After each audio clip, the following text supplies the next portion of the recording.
Hello everyone, कैसे हैं आप लोग? उम्मीद करता हूँ सब बढ़िया होंगे। This is CA Yogendra Bansal from sky and stars academy. तो चलिए रिज्यूम करते हैं अपना chapter strategic analysis of operating income. बेटा, लास्ट क्लास में हमने कोशिश करी थी चैप्टर खत्म हो जाए, बट नहीं हुआ था बिकॉज हमने क्वालिटी से कॉम्प्रोमाइज बिल्कुल नहीं करा। बट आज की क्लास में तो हम इसको पक्का से ही खत्म करेंगे बिकॉज दो चार टॉपिक बचे हैं, खाली दो चार टॉपिक क्वेश्चन है। वो जैसे ही पूरे हो जाएंगे चैप्टर फिनिश हो जाएगा हमारा। तो चलिए अब आ जाते हैं फ्रेश टॉपिक पे, that is activity based budgeting. फटाफट आजिए एबीबी पे। पेज 9.27 ऑफ स्टडी मटेरियल के ऊपर है बेटा ये। अब जैसे ही मैंने बोला ना एक्टिविटी बेस्ड बजटिंग, दिमाग घूम गया। यार, कभी एबीसी बोलते हैं, कभी एबीएम बोलते हैं, कभी एबीबी बोलते हैं, क्या है, खत्म ही नहीं हो रही, कितनी चीजें हैं। बेटा, मेनली तीन ही चीजें थी, एबीसी, एबीएम और एबीबी, जो अपने को समझनी है। और ये चीजों के अंदर ना बच्चे को थोड़ी सी कंफ्यूजन रहती है अगर वो इनको क्लैरिटी से प्रिसाइज मैनर में नहीं समझता। देखो, एबीसी हमने सीखा सबसे पहले, वो तो स्टार्टिंग में पहली दूसरी क्लास में ही हमने समझ लिया था एबीसी क्या था। एबीसी क्या था कि ओवरहेड्स को प्रॉपर्ली एक्यूरेटली एब्जॉर्ब करने के लिए जो एक टेक्निक थी in the modern business environment, वो था एबीसी। क्योंकि ट्रेडिशनली ओवरहेड्स को हम प्रॉपर्ली ढंग से एब्जॉर्ब नहीं कर पाते थे। एक सिंगल कॉस्ट ड्राइवर यूज कर लेते थे खाली, like labour are, machine are, या फिर प्राइम कॉस्ट, कुछ भी एक आधी चीज पकड़ लेते थे और उस वजह से सारे ओवरहेड्स को हम एब्जॉर्ब कर लेते थे। ये चीज सही नहीं थी। तो मॉडर्न बिजनेस एनवायरनमेंट में, क्योंकि ओवरहेड्स बहुत ज्यादा हो गए हैं मॉडर्न बिजनेस एनवायरनमेंट में, तो ओवरहेड्स को सटीकता से प्रोडक्ट पे चार्ज करने के लिए हमें कोई मेथड चाहिए था, जिसके लिए आया पिक्चर में एबीसी।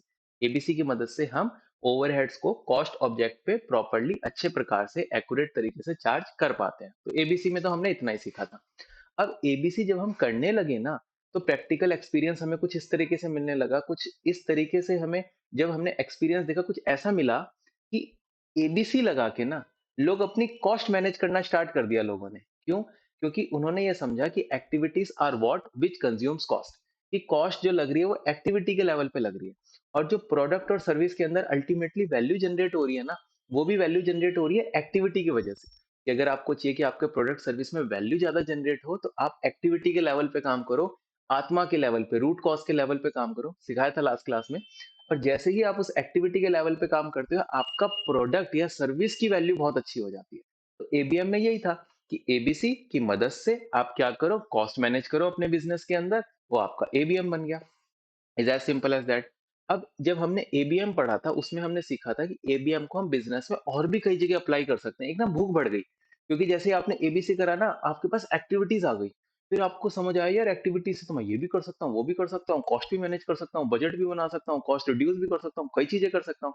फिर आपने उन एक्टिविटीज का यूज कर करके आपने कई कॉन्सेप्ट डेवलप कर लिए। Because activity are the causes, activity are the basic root. जैसे हम अपनी लाइफ में भी कहते हैं कि अगर हमें समझना है जीवन को, तो हमें आत्मा के लेवल पे समझना पड़ेगा। तो आत्मा के लेवल पे क्यों? बिकॉज उसको सबसे माइक्रो लेवल बोला गया। क्योंकि सबसे बड़ा शरीर, शरीर से अगर हम देखें, शरीर से सूक्ष्म, शरीर से माइक्रो क्या? हमारी इंद्रिया, इंद्रिया से माइक्रो मन, मन से माइक्रो हमारी आत्मा, और आत्मा से भी माइक्रो परमात्मा। तो अगर हम आत्मा के लेवल पे हम काम करेंगे, तो हम अपने जीवन को और बेटर समझ सकते हैं। इसी वजह से अगर हमें बिजनेस के अंदर कॉम्पिटिटिव एडवांटेज चाहिए, ज्यादा प्रॉफिट चाहिए, अपने प्रोडक्ट सर्विस के अंदर अच्छी से अच्छी वैल्यू चाहिए, अपने कस्टमर को अच्छे से अच्छा सेटिस्फाई करना है, तो हमें अपने एक्टिविटी के लेवल पे काम करना पड़ेगा। हमें अपनी एक्टिविटी, जो वैल्यू एडेड एक्टिविटी है, उनके अंदर एफिशिएंसी और उनकी इफेक्टिवनेस बढ़ानी पड़ेगी। नॉन वैल्यू एडेड एक्टिविटी को एलिमिनेट करना पड़ेगा। तब आपके सारे गोल अचीव हो जाएंगे। ठीक है? तो एबीएम के अंदर बेटा जो हम देख रहे थे, तो उसके अंदर एक पॉइंट आया था, बिजनेस एप्लीकेशन ऑफ एबीएम के अंदर एक एरिया था एक्टिविटी बेस्ड बजटिंग। और वो मैंने आपको बताया था कि हमारा आने वाला टॉपिक होगा, जिसको हम बाद में पढ़ेंगे। यहाँ तो बहुत छुटकू सा दे रखा है। अब जो हम पढ़ेंगे वो बहुत अच्छे से पढ़ेंगे, डिटेल में पढ़ेंगे। तो चलिए आ जाइए एबीबी पे। ठीक है? अब एबीबी करने से पहले हम ये समझ लेते हैं कि एक्टिविटी बेस्ड बजटिंग जो है, ये बजट क्या है। अब बजट एक ऐसी चीज है ना, जो मुझे आपको सिखाने की जरूरत नहीं है, आपको खुद पता है। एक लेमन लैंग्वेज में आप खुद समझो, खुद हमें पता है एक बजट क्या होता है। बजट कहीं ना कहीं एक कंस्ट्रेंट होता है। बजट कहीं ना कहीं हमारा एक दायरा होता है, एक बाउंड्री होती है। उसी के तहत हमें कुछ चीजें परफॉर्म करनी होती हैं। लाइक जैसे एक मिडिल क्लास फैमिली ने सोचा कि यार शादी करनी है, तो 20 लाख का बजट है। वैसे तो शादी का कोई बजट ही नहीं होता यार, चाहे 50,000 करोड़ भी लगा दो, कोई बजट नहीं है शादी का। बट तब भी एक छोटी मिडिल क्लास फैमिली ने सोचा कि यार शादी करनी है, तो एक 20 लाख का हम बजट लेकर चलते हैं। तो अब उस फैमिली को क्या टेंशन होगी कि हमें अपनी जो सारी एक्टिविटीज परफॉर्म करनी है, अपने जो सारे खर्चे करने हैं, वो इस तरीके से करने हैं कि बिल्कुल भी वो 20 लाख से बाहर ना चले जाएं। उनको अपनी प्लानिंग इस तरीके से करनी पड़ेगी और अपने खर्चों पर नियंत्रण इस तरीके से करना पड़ेगा कि चीज 20 लाख के बाहर ना चली जाए, समझ रहे हो? तो जब भी वर्ड बजट आपको देखने को मिलेगा ना, तो प्लानिंग एंड कंट्रोलिंग ये चीज आपको हमेशा देखने को मिलेगी। मतलब बजट जब भी आपको देखने को मिलेगा, budget equal to planning and controlling, आप ऐसे समझ लीजिए सिंपल लाइन में। क्योंकि आपको अपनी जो योजना है, जो अपना प्लान है और जो नियंत्रण है, इस तरीके से करना पड़ेगा कि आप आउट ऑफ द बजट ना चले जाएँ। क्योंकि आपका बजट है 20 लाख, आपने सोचा 5 स्टार होटल बुक करते हैं, रोल्स रॉयस के अंदर एंट्री होगी, ये वो, खूब ऐसा करेंगे, तो यार कहाँ से चलेगा? आप वो चीज़ें, वो एक्टिविटीज़ परफ़ॉर्म नहीं कर सकते ना। आपको इस तरीके से खाना-पीना, जो घोड़ी है और बैंड बाजा बारात पे जो खर्चा है, खाने-पीने पे और साज-सजावट पे, लेने-देने पे, इस तरीके से करना पड़ेगा कि 20 लाख के अंदर ही वो चीज़ें हों। आपको अपने आप को उसके अंदर सीमित करके चलना पड़ेगा। समझ में आया? तो बजट इस चीज़ को बोलते हैं। बट ये जो बजट है, अब हम जो सीखने जा रहे हैं यहाँ, वो एक्टिविटी के कॉन्टेक्स्ट में सीखने जा रहे हैं। तो एबीबी का मतलब क्या है? Activity based budgeting. जब मैंने एक्टिविटी बेस्ड बजटिंग को खोला ना, तो इसके अंदर मेरे को 4 शब्द मिले। कितने शब्द मिले? 4 शब्द। देखते हैं क्या हैं वो 4 शब्द। पहला शब्द मिला एक्टिविटी, दूसरा मिला बेस्ड, तीसरा बजट और चौथा आईएनजी इंग। ठीक है ना? एक्टिविटी बेस्ड बजट इंग। तो ये 4 वर्ड्स हैं, 3 वर्ड नहीं है, 4 वर्ड है। अब समझते हैं। अगर अच्छा बिल्कुल हिंदी ट्रांसलेशन करें तो इसके क्या मायने होंगे कि एक्टिविटी के आधार पे बजट बनाने की प्रक्रिया। अगर अगर हम हिंदी में बोलें तो एक्टिविटी के आधार पे बजट बनाने की प्रक्रिया को क्या बोलते हैं? Activity based budgeting. अब एक्टिविटी के लेवल पे क्यों बना रहे हो? बिकॉज एक्टिविटी और व्हाट विच कंज्यूम्स कॉस्ट। अगर आप किसी चीज को एक्टिविटी के लेवल तक देख पा रहे हो ना, तो आप बिजनेस को बहुत बेटर तरीके से एनालाइज कर पाओगे। बिकॉज ये जो एक्टिविटी के लेवल पे आपको देखने के लिए सक्षम किसने बनाया? एबीसी ने। एबीसी की मदद से जब आप एक्टिविटी के लेवल पे पहुंच ही गए हो, जब आप आत्मा के लेवल पे पहुंच ही गए हो, तो अब शरीर में क्या रखा है यार? वो तो आप सारी चीजें मैनेज हो जाएंगी, मन शरीर सब कुछ मैनेज हो जाएगा। बट आपने अब क्या पकड़ लिया? आत्मा। आपने बिजनेस की एक्टिविटी पकड़ ली। तो अब इसके बेसिस पे जो बजट भी बनेगा ना, वो भी बहुत लाजवाब बजट बनेगा, बहुत एक्यूरेट बजट बनेगा। ठीक है? चलिए अब हम एबीबी की डेफिनेशन को देख लेते हैं, एबीबी के मायने समझ लेते हैं कि एबीबी है क्या।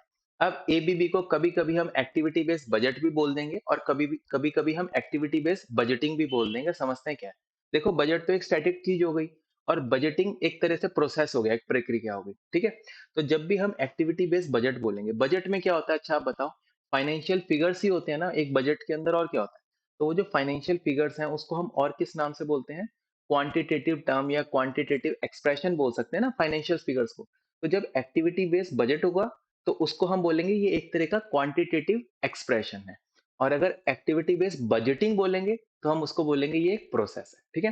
तो अगर एबीबी को आप एक एक्टिविटी बेस्ड बजटिंग बोलते हो तो उसको एक प्रोसेस बोलते हैं। और एबीबी को अगर आप एक्टिविटी बेस्ड बजट बोलते हो तो वो एक क्वांटिटेटिव एक्सप्रेशन है। और एक्टिविटी बेस्ड बजट में मैंने आपको क्या बताया? इसके अंदर हम पहले बताओ, बजट किसके लिए बनता है? फ्यूचर के लिए बनता है या पास्ट के लिए बनता है? ऑब्वियस सी बात है कि बजट हमेशा फ्यूचर के लिए बनता है। फ्यूचर फोरकास्ट इसके अंदर हम करते हैं। भविष्य में जो चीजें होने वाली है उसको आज के लेवल पे हम सोचते हैं कि क्या चीजें होंगी। एक्चुअली तो मैं भगवान तो हूं नहीं, मुझे तो कल का भी नहीं पता, अगले सेकंड का भी नहीं पता। बट चूंकि हमें बिजनेस के अंदर आगे चलना होता है, तो हमें एक अंदाजा लेके चलना पड़ता है ना। आप खुद ही सोचो, आप गाड़ी भी चलाते हो तो गाड़ी का बोनट नहीं दिखता आगे। तो इसका मतलब क्या है कि गाड़ी ठोक थोड़ी देंगे, एक अंदाजे से चलता है ना कि हाँ यार इतना गैप है। और आप उतर के देखते हो थोड़ा-सा 2-4 इंच ज़्यादा या कम भी हो सकता है जितना आपने आइडिया लगाया था। फिर भी हम आइडिया लगा के गाड़ी चलाते हैं ना। इसी तरह बिज़नेस भी एक आइडिया लगा के, एक अंदाज़ा लगा के चला जाता है स्टार्टिंग ऑफ द ईयर के अंदर, कि स्टार्टिंग ऑफ द ईयर के अंदर कैसे-कैसे चीज़ें होगी। इस पूरे साल में कितना प्रोडक्शन करूँगा, कितना सेल करूँगा, मेरे पास क्या ऑर्डर आएँगे, मेरी क्या कॉस्ट लगेगी, गवर्नमेंट वगैरह की क्या पॉलिसी है बिज़नेस के अंदर, सारी चीज़ें मैं देखकर फिर पूरे साल के मैं फाइनेंशियल फिगर बनाऊँगा। अब ये भी छोड़ो, गवर्नमेंट भी तो अपना बजट पेश करती है यार। आप एक लेमैन को छोड़ो ना, गवर्नमेंट भी तो बना रही है कि पूरे देश को वो बजट में क्या होता है? अगर आपने कभी भी बजट सुना भी हो, एग्जैक्टली ना पता हो, सुना भी हो, उसमें क्या होता है कि हम इन चीजों में ये खर्चा करेंगे, इन चीजों में ये करेंगे, यहाँ हमने जो पैसा है इस पर्टिकुलर चीज के लिए इतना एलोकेट करा है, इस वेलफेयर के लिए हमने इतना एलोकेट करा है। यही सब चीजें तो होती है बजट के अंदर, यानी हम पूरे साल में क्या क्या करेंगे। इनकम टैक्स में तो आप देखते ही होंगे, हर साल नया बजट आता है, आपके रेट और सब चीजें वगैरह, लॉ वगैरह चेंज हो जाता है, उसके बेसिस पे आप प्लानिंग वगैरह भी उस हिसाब से करते हो। ठीक है? तो बजट हमेशा फ्यूचर के लिए होता है। तो एक्टिविटी बेस्ड बजट या बजटिंग कुछ भी हो सकता है, इज अ प्रोसेस या क्वांटिटेटिव एक्सप्रेशन। क्वांटिटेटिव एक्सप्रेशन तब होगा जब बजट, या अगर बजटिंग बोलोगे एबीबी को, तो वो एक प्रोसेस है किसका?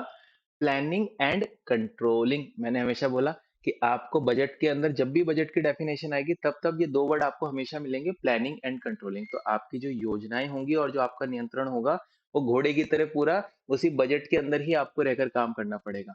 और चूँकि आप अब एक्टिविटी के लेवल पे काम कर रहे हो, तो अब सही डेफिनेशन क्या बनेगी कि activity based budgeting is a process या एक क्वांटिटेटिव एक्सप्रेशन है of planning and controlling of expected activities. Expected activities क्यों? क्योंकि वो एक्टिविटीज अभी की नहीं, एक्सपेक्टेड मतलब जो मैं पूरे साल परफॉर्म करूंगा। क्लियर? अब एक्सपेक्टेड एक्टिविटी है, पूरे साल मैं उन एक्टिविटी को जो परफॉर्म करूंगा उन एक्टिविटी का प्लानिंग एंड कंट्रोलिंग। तो अब एक्टिविटी से क्या मायने हैं? अब एक्टिविटी को भी तोड़ के देखा गया है। एक्टिविटी को कैसे तोड़ा गया है कि मैं कौन कौन सी एक्टिविटी परफॉर्म करूंगा, कितनी कितनी मात्रा में वो एक्टिविटी परफॉर्म करूंगा, और उनके कॉस्ट ड्राइवर के बेसिस पे मैं देखूंगा कि उनकी कॉस्ट कितनी कितनी आएगी। ठीक है? तो एबीबी के बेटा तीन महत्वपूर्ण की एलिमेंट्स होते हैं जिसको मैं प्यार से टी क्यू सी बोलता हूँ। क्या? T Q C. T for type, Q for quantity and C for cost, जैसा आपको यहाँ लिखा हुआ है। तो उसको आप एबीबी के तीन की एलिमेंट्स बोल लो या एक्टिविटीज के तीन की एलिमेंट्स बोल लो। इसमें जो एक्टिविटीज होती हैं वो होती हैं जो आप परफॉर्म करोगे भविष्य के अंदर। तो आप देखो कि वो कौन कौन से टाइप की एक्टिविटी परफॉर्म करोगे, उन एक्टिविटीज की क्वांटिटी, क्वांटम कितना होगा, कितनी मात्रा में वो एक्टिविटीज परफॉर्म करोगे, और उनके अंदर क्या क्या कॉस्ट आएगी। वो एक्टिविटी कितनी मात्रा में परफॉर्म करोगे और उनकी कितनी कॉस्ट आएगी, इसके लिए आपको कॉस्ट ड्राइवर की मदद लेनी पड़ेगी। बिकॉज कॉस्ट ड्राइवर क्या होते हैं? जो उस एक्टिविटी को चला रहे। तो एक्टिविटी कॉस्ट आप डायरेक्ट नहीं निकाल सकते, इसमें आपको कॉस्ट ड्राइवर का हेल्प लेना पड़ेगा। ये बात ऐसे बुक में नहीं लिखी हुई, बट एक कॉमन सेंस के तहत आपको पता होना चाहिए। क्लियर? तो जब आपने कहा ये प्रोसेस या क्वांटिटेटिव एक्सप्रेशन है of planning and controlling of the expected activity, तो अच्छा आप बताओ कि बजट कैसा होना चाहिए? कॉस्ट इफेक्टिव बजट होना चाहिए। कोई इंसान होगा जो 1 करोड़ की भी शादी करेगा, बट वहां जाके लोग कहेंगे यार खाना खाने में स्वाद ही नहीं आया, ऐसा बेकार शादी करी। हो सकता है कोई 20 लाख की भी शादी करे और लोगों को उसमें भी मजा आ जाए। तो बढ़िया क्या है कि आप कम के अंदर ज्यादा मजा ले पाओ, कि आपका जो बजट है वो कॉस्ट इफेक्टिव मैनर में बने। ठीक है? और ऐसा भी बजट बने जिसके अंदर फ्यूचर का जो फोरकास्टेड वर्कलोड है वो भी पूरा हो जाए, उसको भी मीट कर लो, और जो आपकी फाइनेंशियल नॉन फाइनेंशियल रिक्वायरमेंट है वो भी मीट हो जाए। जैसे आपने 20 लाख का बजट बनाया, तो उसके अंदर मैंने बोला ना छोटे छोटे जैसे खर्चे होंगे, क्या क्या खर्चे होंगे। जैसे आपका बैंड बाजा बारात का खर्चा होगा, खाने पीने का खर्चा होगा, और सब लेने देने का खर्चा होगा। समझ आ रहा है? वो सारी रिक्वायरमेंट पूरी होनी चाहिए। फिर जब वो एंट्री होती है, वो रिबन कटता है ना, वो जो सालियाँ खड़ी होंगी उनको भी आपको पैसे देने पड़ेंगे, तो पहले से ही आपको प्लान करके चलना पड़ेगा कि वहाँ 5,000 देने हैं, 50,000 देने हैं, 1 लाख देना है, जो भी आपका बजट होगा जिस तरीके से। तो देखते हो ना बड़ा मजा आता है ना उस सीन के अंदर, शादी में जब वो रिबन काटते हैं, फिर वो पैसे की डिमांड वगैरह होती है। तो वो फाइनेंशियल नॉन फाइनेंशियल रिक्वायरमेंट आपको पहले से ही समझ के चलनी पड़ेंगी।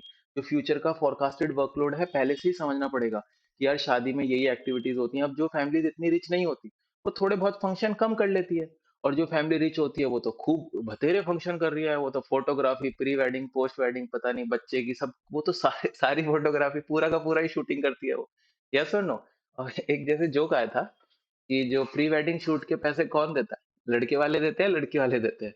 तो उसका आंसर था कि जिनको ज्यादा चुल होती है वो देता है प्री वेडिंग शूट के पैसे। तो अगर आपको प्री वेडिंग शूट भी कराना है तो वो भी आपको लेकर चलना पड़ेगा, वो भी आपकी एक रिक्वायरमेंट बन चुकी है।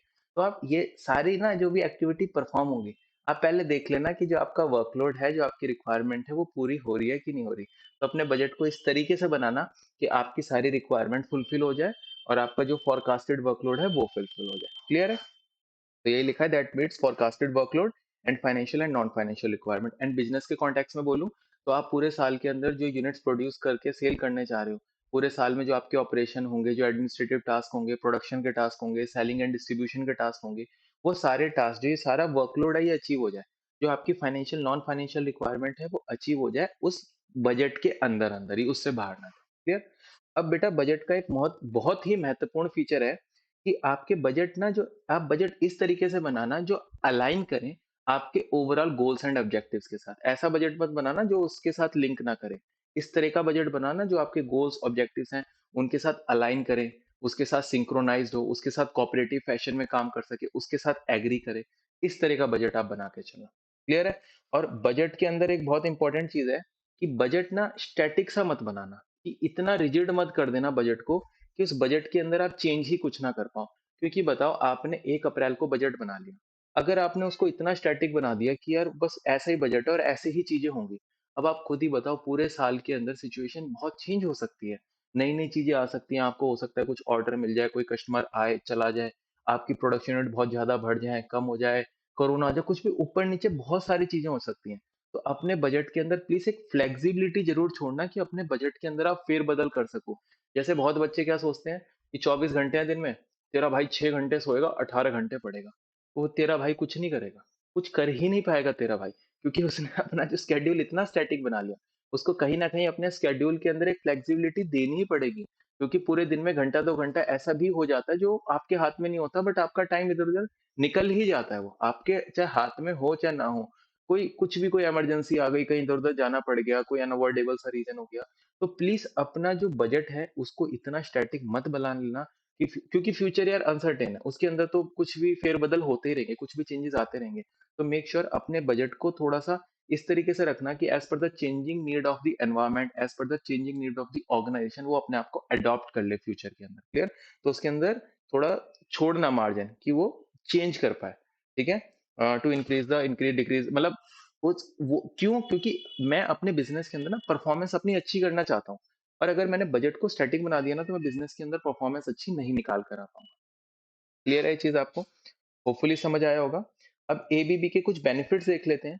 बेटा अच्छा खुद ही बताओ, आप चूँकि एक्टिविटी लेवल पे चीज़ों को एनालाइज़ कर रहे हो, तो अब जो आपके फाइनेंशियल फोरकास्ट, फाइनेंशियल प्लान्स जो बनेंगे, वो ज़्यादा एक्यूरेट बनेंगे कि नहीं बनेंगे? ऑब्वियसली ज़्यादा एक्यूरेट बनेंगे। एक्यूरेट तो बनेंगे, बट कहीं न कहीं चूँकि आप एक्टिविटी के लेवल पे चीज़ें देख रहे हो तो टाइम कंज्यूमिंग हो सकता है। बट आप उन चीज़ों को अगर ऑटोमेटेड कर दोगे ना, मीन्स सॉफ्टवेयर की मदद से, कुछ ईआरपी की मदद से, कुछ एक्सेल शीट वगैरह कुछ बढ़िया सा आप उसके अंदर कुछ ऑटोमेटिक चीज़ें लगा दोगे ना, कुछ सॉफ्टवेयर वगैरह कुछ ऑटोमेटेड मैनर में अगर परफॉर्म करोगे, तो आपको एक्यूरेट रिजल्ट तो दे ही देगा, साथ ही साथ रैपिड रिजल्ट भी दे देगा। लाइक आप अपने ऐसे मतलब एक एग्जांपल के तौर पे आप ऐसे सोच सकते हो कि जैसे अगर मैं 10,000 यूनिट्स मेरे को बनानी है, तो उसके अंदर कौन-कौन सी एक्टिविटीज़ लगेंगी। उन एक्टिविटीज़ में क्या-क्या उनके कॉस्ट ड्राइवर हैं, क्या-क्या कॉस्ट आएगी और क्या-क्या ओवरहेड की रिक्वायरमेंट होगी। आप 10,000 के लेवल पे बना सकते हो। फिर आप उसके हिसाब से 11,000, 12,000, 13,000, 15,000, 20,000 आप 1,00,000 तक के लेवल पे बना सकते हो। हो सकता है पूरे साल आप मतलब आपने गैप ले लिया ना कि यार कम से कम मैं 10,000 यूनिट्स तो मरे से मरा बेच ही दूँगा, और ज़्यादा से ज़्यादा मैं 1,00,000 यूनिट्स बेच सकता हूँ। तो सॉफ्टवेयर की मदद से ना वो जो सॉफ्टवेयर है वो 10,000 यूनिट से लेकर 1,00,000 यूनिट तक हर लेवल पे बजट बना देगा। तो जैसा भी आपकी सिचुएशन बनेगी ना पूरे साल, जैसे भी आपके पास ऑर्डर आएँगे, ऑब्वियसली आप बढ़ाने की सोचोगे, तो आपका बजट ना बहुत जल्दी ऊपर-नीचे हो जाएगा। मतलब बहुत जल्दी उसके अंदर फेरबदल हो जाएगा, और ये चीज़ बहुत फास्ट मैनर में हो पाएगी अगर यदि आप उसको ऑटोमेटिक कर देंगे। क्लियर? तो व्हेन ऑटोमेटेड, तो वो आपको एक रैपिड रिजल्ट तो देगा ही, साथ ही साथ एक्यूरेट मतलब एक्टिविटी है तो एक्यूरेट रिजल्ट तो देता ही है, और रैपिड भी हो जाएगा क्योंकि आपने उसको ऑटोमेटेड कर दिया। That will produce financial plans and model at varying level of volume, और इसको ना एक्टिविटी फ्लेक्सिबल बजटिंग भी बोलते हैं, ये हम आगे देखेंगे। मतलब एबीबी के अंदर ही एक चीज़ होती है एक्टिविटी फ्लेक्सिबल बजटिंग, मतलब हमारा लेवल ऑफ एक्टिविटी कम हो, ज़्यादा हो, हर के हिसाब से बजट अपने आप को अडॉप्ट कर लेता है। अडॉप्ट मतलब समझते हो? उसके हिसाब से सेट हो जाता है। क्योंकि आप 10,000 यूनिट्स पे भी हो सकता है स्टार्टिंग में आपने सोचा हो कि 10,000 यूनिट्स बना के बेचूँगा, बट हो सकता है 15,000 यूनिट्स बना के बेच दो आप। तो वो बजट अपने आप 15,000 के हिसाब से अडॉप्ट हो जाएगा। उसके अंदर कुछ हमने ऐसा सिस्टम कर रखा होगा कि 10,000 के हिसाब से हमने एक्टिविटी निकाली होगी, तो 15,000 के हिसाब से भी एक्टिविटी निकाल देगा, उसकी कॉस्ट निकाल देगा, रिसोर्सेज़ निकाल देगा। क्लियर? तो ये चीज़ें ना ट्रेडिशनल बजटिंग में इतने संभव नहीं थी। That is why traditional budgeting में ना बहुत एक्स्ट्रा बार काम करना पड़ता था आपको। बट चूँकि आप एबीबी लगा रहे हो और आप उसको ऑटोमेटेड मैनर में लगा रहे हो, तो आपको रैपिड रिजल्ट मिलेंगे, एक्यूरेट रिजल्ट्स मिलेंगे। आपके जो फ्यूचर प्लान्स हैं, फोरकास्ट हैं, मॉडल्स हैं, वो फटाफट से निकल कर आ पाएँगे, और आपको ना अलग-अलग लेवल ऑफ वॉल्यूम पे भी वो चीज़ें मिल पाएगी। क्लियर है? बेटा यही सब बातें यहाँ लिख रखी हैं, ठीक है? कि एबीबी क्या है? एक प्रोसेस है, जो किसके अंदर प्रोसेस है, या फिर आगे मैंने जो ग्रीन से लिख रखा है क्वांटिटेटिव एक्सप्रेशन है, ठीक है? यहीं से बता देता हूँ, वही सब बातें लिख रखी हैं। आप हाइलाइट कर लेना, पहले आप हाइलाइट ही कर लो या तो, ठीक है? हाइलाइट कर लो इसको एक बार। वही सब बातें हैं जो मैंने आपको बताया, कुछ भी नया नहीं है। बट ये इन्फॉर्मेशन थोड़ी बिखरी हुई थी, मैंने इसको प्रॉपर अरेंज करके नोट्स बनवा दिए, ठीक है? तो यार स्टडी मैट से तो बाहर मैं जा ही नहीं सकता। मैं पढ़ाऊँगा तो स्टडी मैट से ही, कुछ भी हो जाए चाहे। और आपको भी यही हमेशा से ही मेरी यही सजेशन रहेगा कि स्टडी मैट से ही आप पढ़ो। हाँ यार, अब इस तरह से लिखा हुआ है, नहीं इतना अच्छा लग रहा, कोई नहीं, हमने थोड़ा हाइलाइट कर लिया, समरी बना ली, अब तो थोड़ा-सा कन्वीनिएंट हो गया ना हमारे लिए पढ़ना, ठीक है? एबीवी क्या है? प्रोसेस है, क्वांटिटेटिव एक्सप्रेशन है, बजट बोलोगे तो quantitative expression, quantity means financial figures, और प्रोसेस मीन्स बजटिंग। और जिसके अंदर हम क्या करते हैं, प्लानिंग एंड कंट्रोलिंग। बजट आती है, एक चीज दिमाग में सेट कर लो, प्लानिंग एंड कंट्रोलिंग। और क्योंकि एक्टिविटी के आधार पे बन रहा है, इसलिए किसका, एक्सपेक्टेड एक्टिविटीज। इसके अंदर हम एक्टिविटीज का क्या देखते हैं, जो फ्यूचर में परफॉर्म होने वाली है, एक्टिविटीज टू बी परफॉर्म का क्या देखते हैं, TQC, type, quantity and cost. Type of activity to be perform, quantity of the activity to be perform and cost of activity to be perform. और इसी को हम ABB के की एलिमेंट्स देखते हैं। आपका जो बजट होना चाहिए वो कॉस्ट इफेक्टिव बजट होना चाहिए, जो मीट करे, दो चीजें मीट करे, क्या क्या, आपका जो फ्यूचर के फोरकास्टेड जो लोड है उसको मीटअप करे, और जो फाइनेंशियल नॉन फाइनेंशियल रिक्वायरमेंट है। एंड मेक श्योर कि जो आपका ABB है वो सिंक्रोनाइज होना चाहिए किसके साथ, आपके गोल्स के साथ, ऑब्जेक्टिव्स के साथ, उसके साथ सिंक्रोनाइज होना चाहिए। और ABB के अंदर इतनी फ्लेक्सिबिलिटी जरूर छोड़ देना कि आप according to the needs of the जो एनवायरमेंट, या according to the needs of the organisation, उसके अंदर आप चेंज कर सको, फेरबदल कर सको, जिस वजह से आपकी परफॉर्मेंस बेटर हो। क्लियर। इसके बेनिफिट्स क्या हैं, ये एक एक्यूरेसी ऑफ फाइनेंशियल फोरकास्ट होती है, इसके अंदर एक्यूरेसी बहुत ज्यादा बढ़ जाती है। और जब आप इसको ऑटोमेटेड कर देते हो तो एक्यूरेसी तो बढ़ती बढ़ती है, साथ में चीजें और फास्ट हो जाती हैं। आपके फाइनेंशियल प्लान्स और फाइनेंशियल मॉडल बहुत जल्दी जल्दी बन जाते हैं, और at different different level of volume पे भी बन जाते हैं। और ट्रेडिशनल बजटिंग में जो नीडलेस रीवर्क हमें करना पड़ता था, वो काफी हद तक इसमें बच जाता है। क्लियर है। चलते हैं, अब आगे देखिएगा बेटा, ABC और ABB। ABC को रिवर्स कर दोगे तो ABB बन जाएगा, ठीक है। और ABC ABB को सपोर्ट भी करता है, दोनों ही चीजें हैं। ABC को रिवर्स करेंगे तो ABB बनेगा, और ABC सपोर्ट करता है ABB को। ABC पहले, मतलब अच्छा एक खुद ही बताओ, पहले ABB आया होगा या ABC आया होगा? सबसे पहले तो ABC आया था। ABC से आया ABM, और ABM से आया ABB। तो यानी ABC जननी है, ABC मदर है, ABC से ही सारी चीजें आई है, तो ABC ही सपोर्ट कर रही है। क्योंकि जब आपने ABC सीखा ना, तभी आपको ज्ञान मिला एक्टिविटी के लेवल का, ठीक है। जैसे मैं बोलूं, जब आपने गीता पढ़ी तभी आपको आत्मज्ञान मिला। जब आपने इसी तरह ABC देखा, तब आपको किस चीज के बारे में पता चला, एक्टिविटी के बारे में। तो अब आपने उस एक्टिविटी की मदद से ना जाने क्या क्या कर दिया, कॉस्ट मैनेज कर दी, बजट बना दिया, कॉस्ट रिड्यूस कर दी, बेंचमार्किंग कर दी, परफॉर्मेंस एनालिसिस कर दिया, कितनी चीजें कर दी आपने उसकी मदद से। यस और नो।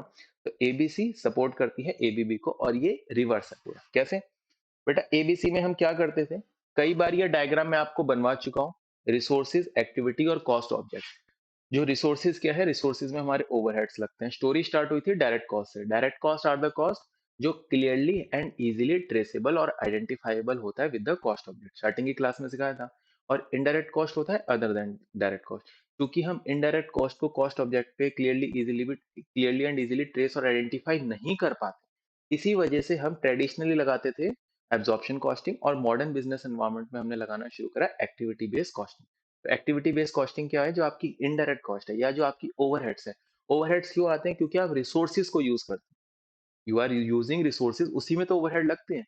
वो जो ओवरहेड्स की कॉस्ट है, वो डायरेक्ट कॉस्ट ऑब्जेक्ट पे लगाना अति कठिन है, ठीक है। डायरेक्ट कॉस्ट तो सीधा पता चल जाती है, clearly and easily traceable identifiable हो जाती है।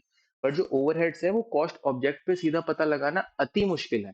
दैट इज वाई बीच में हम किसका सहारा लेते हैं, एक्टिविटी का सहारा, और ये बन जाता है एक्टिविटी बेस्ड कॉस्टिंग।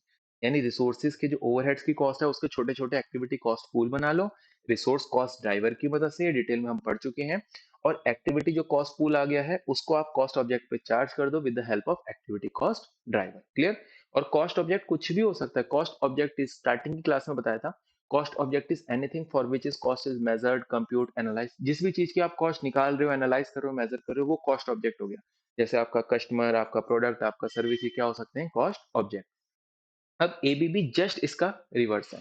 यानी इसके अंदर मैं सबसे पहले सोचूंगा कॉस्ट ऑब्जेक्ट के बारे में, लाइक प्रोडक्ट, सर्विस, कस्टमर के बारे में। लाइक कितना मैं प्रोडक्ट प्रोड्यूस करूंगा, कितनी सर्विस मैं दूंगा, कितने कस्टमर को मुझे सर्व करना है, ये चीज मैं सबसे पहले सोचूंगा।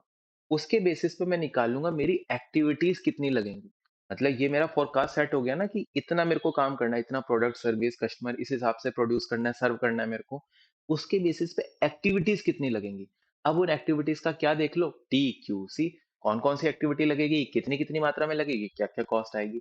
एंड उनके बेसिस पे अपनी रिसोर्सेज की रिक्वायरमेंट देख लो, कि उनके बेसिस पे क्या क्या रिसोर्सेज लगेंगे।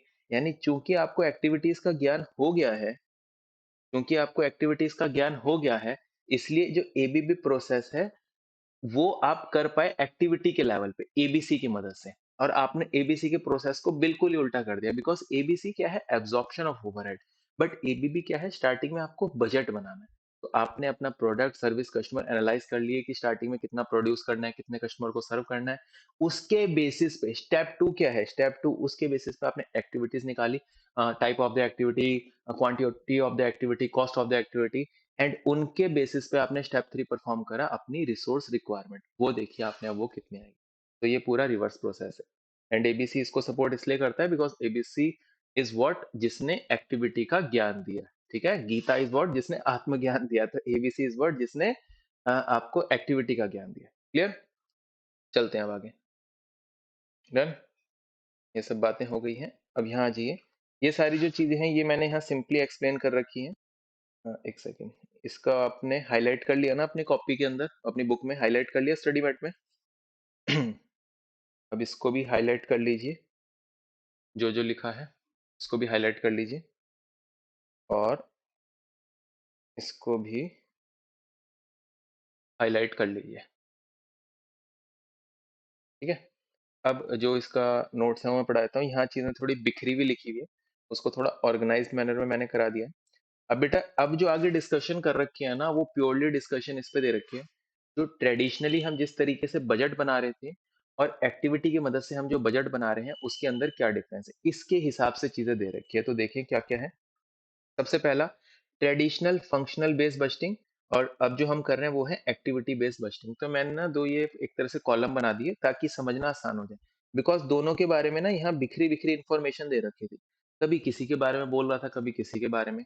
तो मैंने ऐसे एक टेबल टाइप से बना दिया ताकि आपको समझने में ईजी हो जाए। ठीक है, ट्रेडिशनल फंक्शनल बेस्ड बजटिंग आपने इंटर के लेवल पे पढ़ी होगी, ओल्ड सिलेबस अगर आपने देखा हो तो।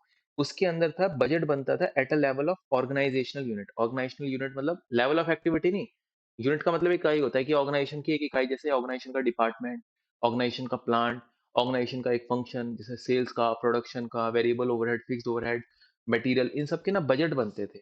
अगर आप कभी इंटर का या पुराना ट्रेडिशनली आप देखना, कोई पुरानी बुक उठा के उसमें बजट कैसे बनते थे आपको पता चलेगा, और ट्रेडिशनली इस तरीके से बजट बनते थे। बट एबीबी के अंदर अब बजट बन रहा है एक्टिविटी के लेवल पे। अब जो आपका फोकस है, जो पॉइंट ऑफ व्यू है, जो पर्सपेक्टिव है, वो है एक्टिविटी के लेवल पे।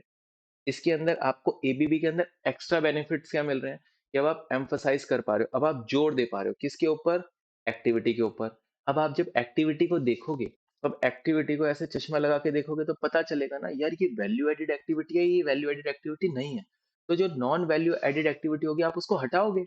अब जब आपको एक चीज, या तो एक चीज पता ही नहीं थी, तब गलती करो तो समझ आता है, बट जब एक चीज समझ आ गई उसके बाद भी गलती करो तो भाई कोई कुछ भी नहीं कर सकता।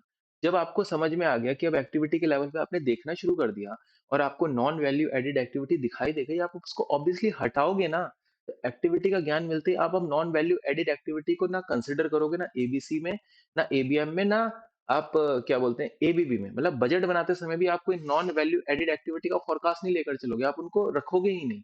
ठीक है, और जो वैल्यू एडेड एक्टिविटी होंगी, आप उनकी एफिशिएंसी और इफेक्टिवनेस को बढ़ाने के बारे में सोचोगे, जिससे आपको हेल्प मिलेगी ओवरऑल कंटिन्यूअस इंप्रूवमेंट करने में और प्रोसेस को इंप्रूव करने में। कंटिन्यूअस इंप्रूवमेंट और प्रोसेस को इंप्रूव या मैनेज करने के अंदर, इन चीजों में आपको हेल्प मिलेगी एबीबी की मदद से। क्लियर। अब चूंकि मैंने आपको बताया था कि बजट का मतलब क्या होता है, एक प्लानिंग एंड कंट्रोलिंग, या बजटिंग का मतलब प्लानिंग एंड कंट्रोलिंग टूल होता है। तो जो एबीबी है ना, वो ज्यादा पावरफुल टूल है क्योंकि वो आत्मा के लेवल पे सोच रहा है, एक्टिविटी के लेवल पे सोच रहा है। क्लियर। सिमिलैरिटी क्या है दोनों के अंदर, चाहे आप ट्रेडिशनल फंक्शनल बेस्ड बजट बनाओ चाहे एबीबी बनाओ, दोनों के अंदर स्टार्टिंग के अंदर सेल्स और प्रोडक्शन बजट वो लोग पहले बना के चलते हैं, दोनों के अंदर ये चीजें होती होती हैं। और डायरेक्ट मटेरियल, डायरेक्ट कॉस्ट या डायरेक्ट एक्सपेंसेस के बजट पे फर्क नहीं पड़ता, बिकॉज खुद ही बताओ, एबीसी डायरेक्ट कॉस्ट पे लगती है या इनडायरेक्ट कॉस्ट पे लगती है। एबीसी इनडायरेक्ट कॉस्ट पे लगती है, ओवरहेड्स पे लगती है एबीसी, यस और नो। तो एबीसी आपकी डायरेक्ट कॉस्ट को हैम्पर नहीं करती, उसमें छेड़खानी नहीं करती, वो डायरेक्ट कॉस्ट ठीक है। एबीसी को डायरेक्ट कॉस्ट से कोई लेना देना ही नहीं है, बिकॉज डायरेक्ट कॉस्ट तो clearly easily traceable identifiable with the cost object already थी। दिक्कत हमें ओवरहेड्स में आई थी, तभी हमने एबीसी को इंट्रोड्यूस करा था। तो जो एबीसी है या एबीएम है या जो आपका एबीबी है, वो आपकी प्राइम कॉस्ट या डायरेक्ट कॉस्ट या direct material, direct labour, direct expenses, इनको परेशान नहीं करती। यानी एबीबी कंपेटेबल होती है आपकी डायरेक्ट कॉस्ट के साथ भी, उनको कोई परेशान नहीं करती। क्लियर है। तो दो सिमिलरिटी है कि सेल्स और प्रोडक्शन बजट इसमें भी होते हैं, इसके साथ शुरू होते हैं, और direct material direct labour budget आप बनाओ, कोई दिक्कत नहीं है, इसके साथ भी एबीबी पूरा कंपेटेबल है। क्लियर? अब आगे चलिए। अब ओवरहेड्स का थोड़ा पर्सपेक्टिव इसके अंदर चेंज हुआ है। मेन तो डिफरेंस यही है, जो मेन डिफरेंस है जो मैं बता रहा हूँ, ये डिफरेंस है। ओवरहेड्स को ना ट्रेडिशनली फंक्शनल बेस्ड बजट में हम कैसे सोचते थे, खाली फिक्स्ड और वेरिएबल, वेरिएबल ओवरहेड का अलग बना लिया, फिक्स्ड ओवरहेड का अलग बना लिया। मतलब ओवरहेड्स को मैक्स टू मैक्स हम क्लासिफाई कर पाते थे फिक्स्ड और वेरिएबल के लेवल पे। जो हमारा सोचने का पर्सपेक्टिव होता था, हम सोचने का ढंग होता था, जो हमारा पॉइंट ऑफ व्यू होता था, वो खाली किस बेसिस पे होता था कि that particular variable overhead is fixed या वेरिएबल। और वो फिक्स और वेरिएबल जैसे मैंने आपको स्टार्टिंग में बताया था, स्टार्टिंग के इनिशियल लेक्चर में, फिक्स कॉस्ट वेरिएबल कॉस्ट में डिफरेंस किस बेसिस पे होता है? बताओ किस बेसिस पे होता है? फिक्स कॉस्ट और वेरिएबल कॉस्ट के अंदर जो हम डिफरेंस करते थे वो करते थे लेवल ऑफ एक्टिविटी के बेसिस पे। आप ध्यान करो, वहां मैंने वेरिएबल कॉस्ट और अदर देन वेरिएबल कॉस्ट बताया था। ठीक है, वैसे सिंपली वेरिएबल कॉस्ट और फिक्स कॉस्ट में डिफरेंस किस बेसिस पे होता है? लेवल ऑफ एक्टिविटी पे।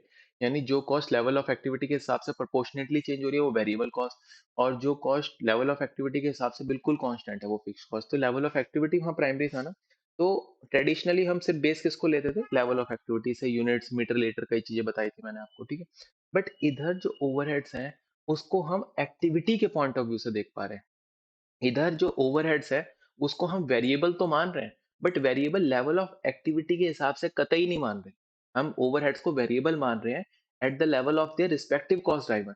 अच्छा, जब हम एबीसी लगाते हो तो उसके अंदर दो स्टेजेस होते हैं, stage one, stage two. Stage one के अंदर हम क्या निकालते हैं? ABC rate. एक्टिविटी, उसका उसका नेम ऑफ द एक्टिविटी, फिर उसका कॉस्ट पूल, उसका कौन सा ड्राइवर है उसका नाम, उसका level of cost driver of ABC rate.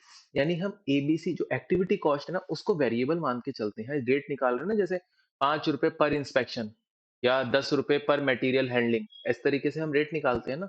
तो वो जो रेट है वो वेरिएबल है, variable with respect to level of output नहीं है, वो वेरिएबल है विद रिस्पेक्ट टू उस एक्टिविटी का जो कॉस्ट ड्राइवर होगा। क्लियर है ये चीज आपको?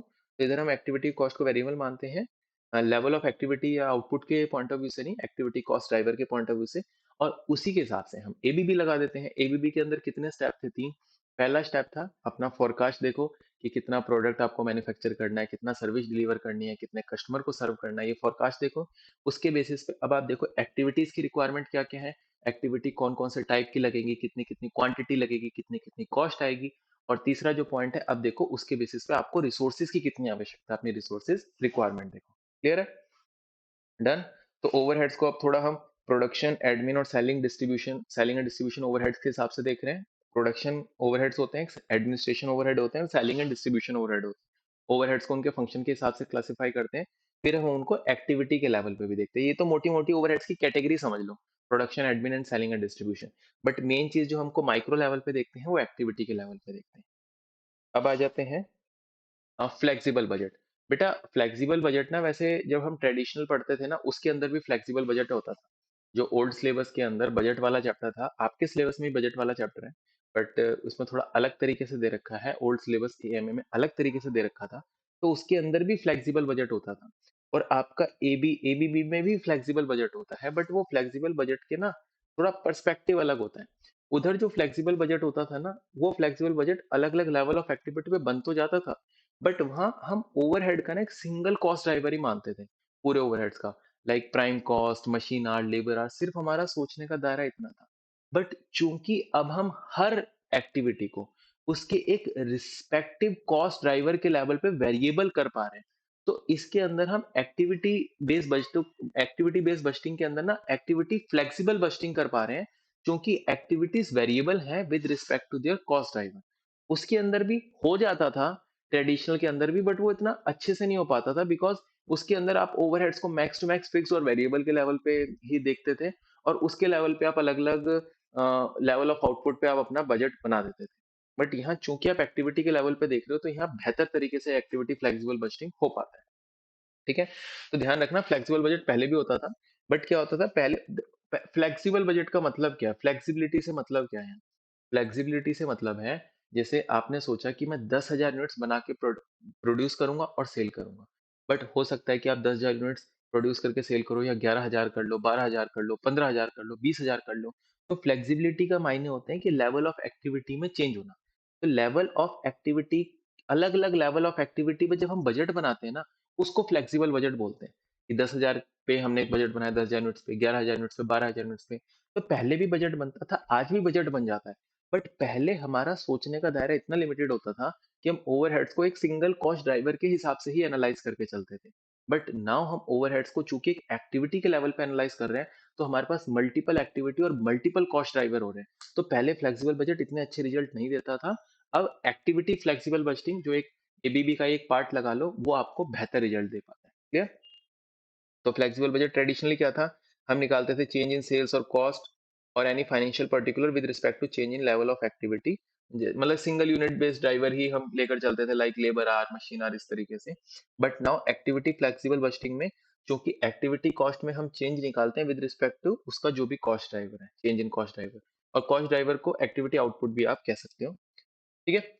और चूंकि आप एबीबी लगा रहे हो ना, इस तरह की चीजें कर रहे हो, तो आप एक्टिविटी के लेवल पे पता है वेरिएंस भी निकाल सकते हो। स्टैंडर्ड कॉस्टिंग पढ़ा है आपने इंटर के अंदर? अगर आपने पढ़ा हो, पहले कभी पढ़ा हो स्टैंडर्ड कॉस्टिंग, उसमें हम क्या करते थे? स्टैंडर्ड कॉस्टिंग में वेरिएंस निकालते थे। सिंपली वेरिएंस कैसे निकलता था? Standard cost minus actual cost, simple formula. तो ये चीज अब आप एक्टिविटी के लेवल पे भी कर पा रहे हो। ठीक है? जब मैं आपको स्टैंडर्ड कॉस्टिंग पढ़ाऊंगा, उसके अंदर ये चीज आएगी कि आप एक्टिविटी के लेवल पे भी वेरिएंस निकाल लो। ठीक है? So that will be study in the standard costing chapter.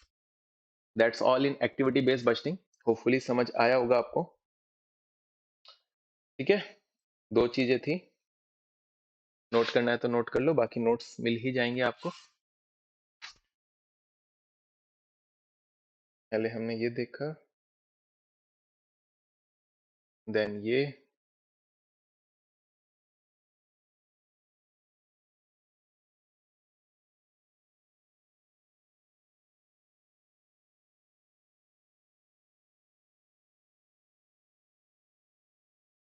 ठीक है जी? होपफुली समझ आया होगा। अब इसके बेसिस पे हम देख रहे हैं क्वेश्चन। बेटा एबीबी के क्वेश्चन पे आ जाइए। इलस्ट्रेशन नंबर 5 है आपके स्टडी मटेरियल के पेज 9.28 के ऊपर है। आ जाइए, बहुत ही अच्छा इंपॉर्टेंट क्वेश्चन है। ठीक है? आगे चलिए देखते हैं। 612 is an Indian Japanese international chain of convenience stores for food, snacks and hot and cold beverages is formulating, मतलब कंपनी के बारे में बता दिया, is formulating its activity based budget, activity के बेस पे बजट बना रही है, and for the month of January 2021। बेटा जरूरी नहीं है कि बजटिंग आप एनुअली ही करो। बजटिंग एक पीरियड की होती है, एनुअली तो वैसे ट्रेडिशनली हुआ करती थी एनुअली। अब तो जितने छोटे पीरियड का बजट बना सको ना, उतना बढ़िया है। जैसे क्वार्टर का बजट बना के चलो, मंथ का बजट बना के चलो, वीक का बजट बना के चलो। जितना छोटा पीरियड रखोगे ना, उतना बढ़िया बजट आपका बन पाएगा। ठीक है? जितना लंबा पीरियड आप रखोगे, उतना बजट तो बनेगा, बट उस लंबे पीरियड में ना वॉलेटिलिटी ज्यादा होती है, अनसर्टेनिटी ज्यादा होती है।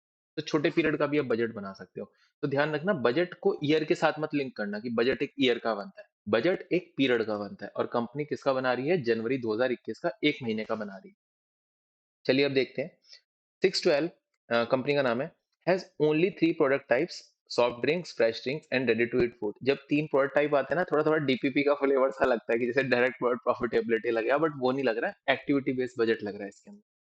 द बजटेड डेटा, ये जो आपको डेटा दे रखा है, बजटेड डेटा दे रखा है रिलेटिंग टू 3 प्रोडक्ट, तीनों प्रोडक्ट से रिलेटेड दे दिया, जो इसके मेनली 3 प्रोडक्ट्स ही हैं, soft drink, fresh drinks and ready to eat foods. ठीक है? चलिए देखते हैं। आपको दे दिया एक्टिविटी एंड उनका कॉस्ट ड्राइवर। 3 एक्टिविटी है, ऑर्डरिंग की, डिलीवरी की, शेल्फ स्टॉकिंग की और कस्टमर सपोर्ट की। और जो आपका ऑर्डरिंग है उसका ड्राइवर है number of purchase order, delivery का है number of delivery, shelf stocking का है शेल्फ स्टॉकिंग के आवर्स, और कस्टमर सपोर्ट का है number of items sold. Clear? अब आपको कॉस्ट ड्राइवर रेट्स दे रखे हैं। कॉस्ट ड्राइवर रेट्स क्या होते हैं? जो आपके एबीसी के रेट होते हैं। एबीसी के आपको रेट दे दिए। अब ध्यान से देखना, इधर लिखा है 2020 और इधर लिखा है जनवरी 2021। अब भाई 2020 के कौन से महीने के दे रखे हैं, कैसे पता चलेगा? इधर लिख रखा है बजटेड रेट और इधर लिख रखा है एक्चुअल रेट। अच्छा खुद ही बताओ, आप बजट बना रहे हो जनवरी 2021 का, तो क्या मैं पूछ सकता हूँ आप कहाँ खड़े हो? मतलब आज डेट क्या है? अगर आप जनवरी 2021 का बजट बनाने जा रहे हो, तो आज डेट क्या है? आज डेट है हैप्पी न्यू ईयर। आज डेट है 1/1/2021। ठीक है? आज तो जो भी डेट है, बट इधर जो आज की डेट होगी, टाइम ट्रेवल करा रहा हूँ तुम्हें। इधर जो आज की डेट होगी वो होगी 1 जनवरी 2021। 31 दिसंबर 2020 में नहीं होगी। 1 जनवरी 2021 होगी बिकॉज एक्चुअल रिजल्ट 2020 का दे दिया, यानी 31 दिसंबर की रात जा चुकी है, एंड रिजल्ट आ चुका है। अब एक्चुअल डेटा आता ही नहीं अगर 2020 पूरा नहीं होता। तो ये समझ लो कि 1 जनवरी 2021 को बिल्कुल रात 12 बजे के बाद खड़े हैं, सुबह सुबह खड़े हैं, सुबह सुबह अब 10 बजे ऑफिस में पहुंचे। क्लियर। और ये जो 2020 है बेटा, ये एंड ऑफ दिसंबर होगा। ये थोड़ा समझने की बात है, क्योंकि ये एक्चुअल डेटा दे रखा है। ठीक है। तो जैसे आप जब बजटेड डेटा बनाते हो ना, बजटेड डेटा जो पिछली बार जो एक्चुअल डेटा है ना उसके बेसिस पे ही बन पाता है। जैसे आप अपना आगे स्केड्यूल बनाओगे, तो आप देखते हो ना अभी पीछे आपने क्या चीजें गई एक्चुअल में, क्या आपको रिजल्ट मिला, उसके बेसिस पे हम आगे का काम करते हैं। इसी तरीके से आप देखते हो जब आप जनवरी 21 का काम करोगे ना, आप देखोगे कि दिसंबर 20 में मेरे साथ क्या क्या चीजें हुई थी, कैसे कैसे हुआ था, उसके बेस पे ही जनवरी 21 का रिजल्ट बनता है, बजट बनता है। तो प्लीज इस चीज को हमेशा ध्यान रखो कि जो आगे की पीरियड का बजट बनता है ना, उसके लिए रेफरेंस पॉइंट हमेशा पीछे के पीरियड का लिया जाता है जो एक्चुअल में हो जाता है। तो ये 2020 का क्या होगा, दिसंबर का एंड होगा। क्लियर, यानी दिसंबर 2020 दे रखा है आपको। अब जनवरी 21 के बजटेड रेट निकाल के दे दिए आपको, 4,500, 4100, 1,050, 9। और पिछली बार ये थे 5,000, 4,000, 1,010। तो कुछ रेट गिरे हैं, कुछ रेट बढ़े हैं। जैसे 5,000 का 4,500 हुआ, अच्छा करा। 4,000 का 4100 करा, क्योंकि आपको लगा होगा कि ये डिलीवरी कॉस्ट बढ़ गई है। एंड शेल स्टॉकिंग का भी थोड़ा सा बढ़ा है, और कस्टमर सपोर्ट का गिराया आपने। ठीक है, आगे चलते हैं। अब आपको दे रखा है जनवरी 21 का, ये भी एक बजटेड डेटा ही दे रखा है। अमाउंट ऑफ ड्राइवर यूज्ड की, जो तीनों प्रोडक्ट्स के अंदर, ये जो तीन प्रोडक्ट्स हैं इसमें कितने कितने ड्राइवर आपके यूज हुए। मायने, सॉफ्ट ड्रिंक के अंदर 16 परचेज ऑर्डर आए हैं, फ्रेश ड्रिंक में 20 परचेज ऑर्डर, और रेडी टू ईट फूड में 16 परचेज ऑर्डर। इसी तरीके से पहले प्रोडक्ट में 13 डिलीवरी, दूसरे में 60, तीसरे में 20। फिर शेल स्टॉकिंग के 8, सॉफ्ट ड्रिंक्स में 15, अगले में 170, फिर 93। फिर आइटम सोल्ड हुई है 4,500 इसकी सॉफ्ट ड्रिंक की, फ्रेश ड्रिंक की 34,600, और इसकी 10,500 ये आइटम सोल्ड हुई। ठीक है। Company has a continuous improvement system. बेटा जो एबीसी लगा रहा है ना, जिसने चीजें एक्टिविटी के लेवल पे देखना स्टार्ट कर दी ना, ऑब्वियसली वो अपने धंधे में कंटिन्यूअस इंप्रूवमेंट करता ही करता है। और वो किस में लगाया, continuous improvement system to budgeting monthly activity cost. हमारी जो कॉस्ट है, मतलब कंटिन्यूअस इंप्रूवमेंट में क्या होता है, हमें अपनी कॉस्ट को कम करते रहना होता है, और जो एक्टिविटी है उसको, उसकी एफिशिएंसी और इफेक्टिवनेस बढ़ाते रहना होता है, उसकी क्वालिटी बढ़ाते रहना होता है। क्लियर। तो कंपनी अभी, क्योंकि बजट की बात हो रही है तो फाइनेंशियल फिगर्स की बात करेंगे, तो हम ये लेकर चल रहे हैं कि हर महीने की जो एक्टिविटी कॉस्ट है ना, उसको कंटिन्यूअसली इंप्रूव करेंगे। तो एक्टिविटी कॉस्ट को हर महीने बढ़ाएंगे या गिराएंगे, गिराएंगे ऑब्वियसली। कंटिन्यूअस इंप्रूवमेंट का मतलब एक्टिविटी कॉस्ट का गिरना होता है, बढ़ना नहीं होता। फॉर ईच मंथ ऑफ 2021 के, 2021 के जो आने वाले मंथ है, जनवरी फरवरी मार्च अप्रैल, उसमें हम एक्टिविटी कॉस्ट में कंटिन्यूअस इंप्रूवमेंट करेंगे, यानी एक्टिविटी कॉस्ट में हम गिरावट लाते हुए चलेंगे। तो वही हमारा एक कंटिन्यूअस इंप्रूवमेंट होगा, मतलब क्वालिटी तो बढ़ाएंगे ही बढ़ाएंगे, वो तो बाय डिफॉल्ट है ही, कॉस्ट भी गिराते हुए चलेंगे। फरवरी, अभी जनवरी 21 का बजट बना रहे हैं ना, अब बात कर दी फरवरी बजटेड कॉस्ट ड्राइवर रेट। फरवरी का ऑब्वियसली बजटेड ही होगा, एक्चुअल हो नहीं सकता। अभी जनवरी 21 तो में तो खड़े हैं, मतलब 1 जनवरी 21 को तो खड़े हैं। तो जनवरी ही खुद बजटेड है, खुद एक्सपेक्टेड है, तो फरवरी तो ऑब्वियसली एक्सपेक्टेड होगा। तो फरवरी का जो एक्सपेक्टेड कॉस्ट ड्राइवर रेट है, वो होगा 0.996 टाइम्स द बजटेड जनवरी 21 का रेट। और March budgeted cost driver rate is 0.996 the budgeted February 21 का रेट, एंड सो ऑन। इसके सिंपल से मायने हैं कि जो बजटेड कॉस्ट ड्राइवर रेट है ना, जो जनवरी 21 का रेट होगा, उसके अंदर 0.996 मल्टीप्लाई करना, वो फरवरी 21 का होगा। उसका 0.996 मल्टीप्लाई करना, वो मार्च 21 का होगा। देखा जाए तो कितना छोटा है ना, 0.004। मतलब कितना छोटा आप कॉस्ट रिडक्शन करते चल रहे हो, कितना छोटे अमाउंट का। अमाउंट बहुत छोटा है, बट ये कंसिस्टेंट बेसिस पे आप करते हुए चल रहे हो, बहुत कंसिस्टेंट बेसिस पे, कि हर बार आप मल्टीप्लाई करते हुए चल रहे हो। तो आपका जो अगली बार जो रेट है ना, वो थोड़ा थोड़ा थोड़ा थोड़ा और होता हुआ चलेगा। मतलब भले ही कछुए की चाल से चल रहे हो, देखो कछुए के अंदर ना दो क्वालिटी होती है। कछुआ धीरे तो चलता है, बट कंसिस्टेंट बेसिस पे चलता है। आपने कछुए और खरगोश की जो स्टोरी सुनी होगी, भले ही धीरे चला वो, बट कंसिस्टेंट तो चल रहा है ना। तो दो फीचर निकलते हैं, एक स्लो और एक कंसिस्टेंट। भले ही आपको लग रहा है यार 0.996 क्या है, ये तो कुछ फर्क ही नहीं पड़ा, बहुत छुटका सा अमाउंट है, भाई छुटका सा है, बट ये कंटिन्यूअस बेसिस पे चलता रहेगा ना, तो आगे जाके कई महीनों में आपको बहुत बढ़िया रिजल्ट दे देगा। इसी को कंटिन्यूअस इंप्रूवमेंट कहते हैं, कि छोटी छोटी बचत करते चलो, छोटा छोटा स्टेप लेते चलो, एक टाइम पे आपको अच्छे रिजल्ट जरूर से मिल जाएंगे। चलिए अब रिक्वायरमेंट देखते हैं क्वेश्चन की। तो ये बहुत सिंपल क्वेश्चन है, इसको इसका आंसर ही रेफर करा दूंगा, कुछ इसमें अद्भुत नहीं है, मतलब कोई ऐसी खास कैलकुलेशन नहीं है जिसके लिए मेरे को ये क्वेश्चन कराना पड़े। बहुत ही ज्यादा अत्यंत सिंपल क्वेश्चन है। ये क्वेश्चन अगर मैं नहीं कराता तो भी बच्चे 80-90% खुद से सॉल्व कर लेते हैं, ठीक है। तो बहुत सिंपल क्वेश्चन है, इसलिए डायरेक्ट बुक में से ही रेफर करा रहा हूँ। कुछ अद्भुत होगा तो वो क्वेश्चन अलग से कराऊंगा, नहीं तो बुक में से ही रेफर करा दूंगा। Compute total budgeted cost for each activity, यानी एक्टिविटी, हर एक्टिविटी के लिए निकालो और टोटल भी निकालना है। देखो, ईच एक्टिविटी के लिए भी और टोटल भी निकालना है, और सिर्फ कंप्यूट करना है, यानी अपनी कमेंट्री ज्यादा मत करना, कुछ कमेंट वमेंट एनालिसिस मत देना, सिर्फ कंप्यूट करना। For the month of January 21। और खुद ही बताओ, आप 1 जनवरी 21 को खड़े हो तो जनवरी 21 का बजटेड ही निकाल पाओगे, आप एक्चुअल तो निकाल भी नहीं पाओगे। आप बजटेड कॉस्ट ही निकाल पाओगे, वो टोटल में भी निकालनी है और एक्टिविटी वाइज में निकालनी है। तो जनवरी 21 का डेटा देखो कहाँ कहाँ दे रखा है। ये डेटा जनवरी 21 का है, ये डेटा जनवरी 21 का है, ठीक है। तो ये जनवरी 21 का रेट दे दिए और ये जनवरी 21 का ड्राइवर यूज दे दिए, तो सिंपली मल्टीप्लाई हो जाएगा।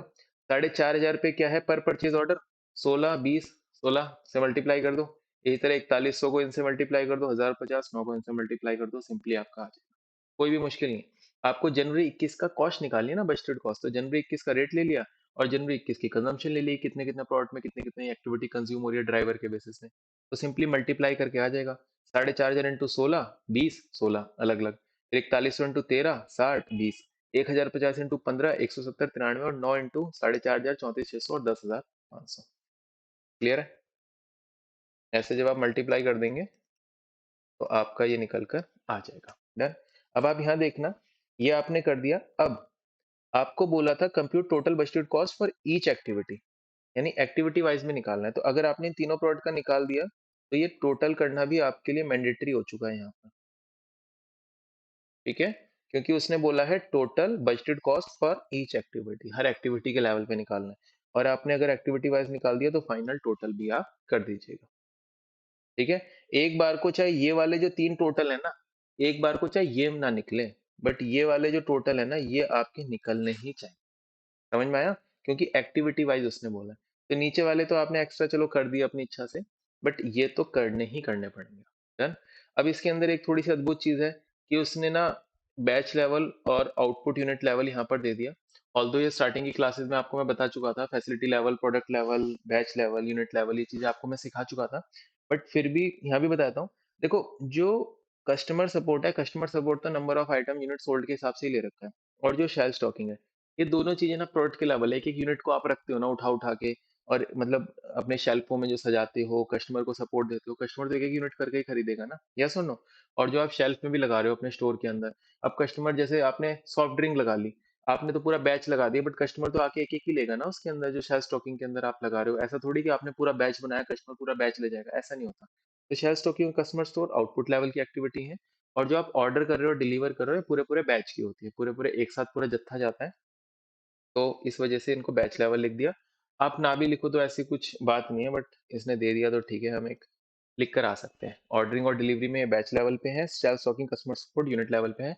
ये चीजें मैंने आपको एबीसी में सिखा दी थी स्टार्टिंग के अंदर। क्लियर है? आगे चलते हैं। सेकंड, डिस्कस एडवांटेजेस, एडवांटेजेस के बारे में डिस्कशन करना है।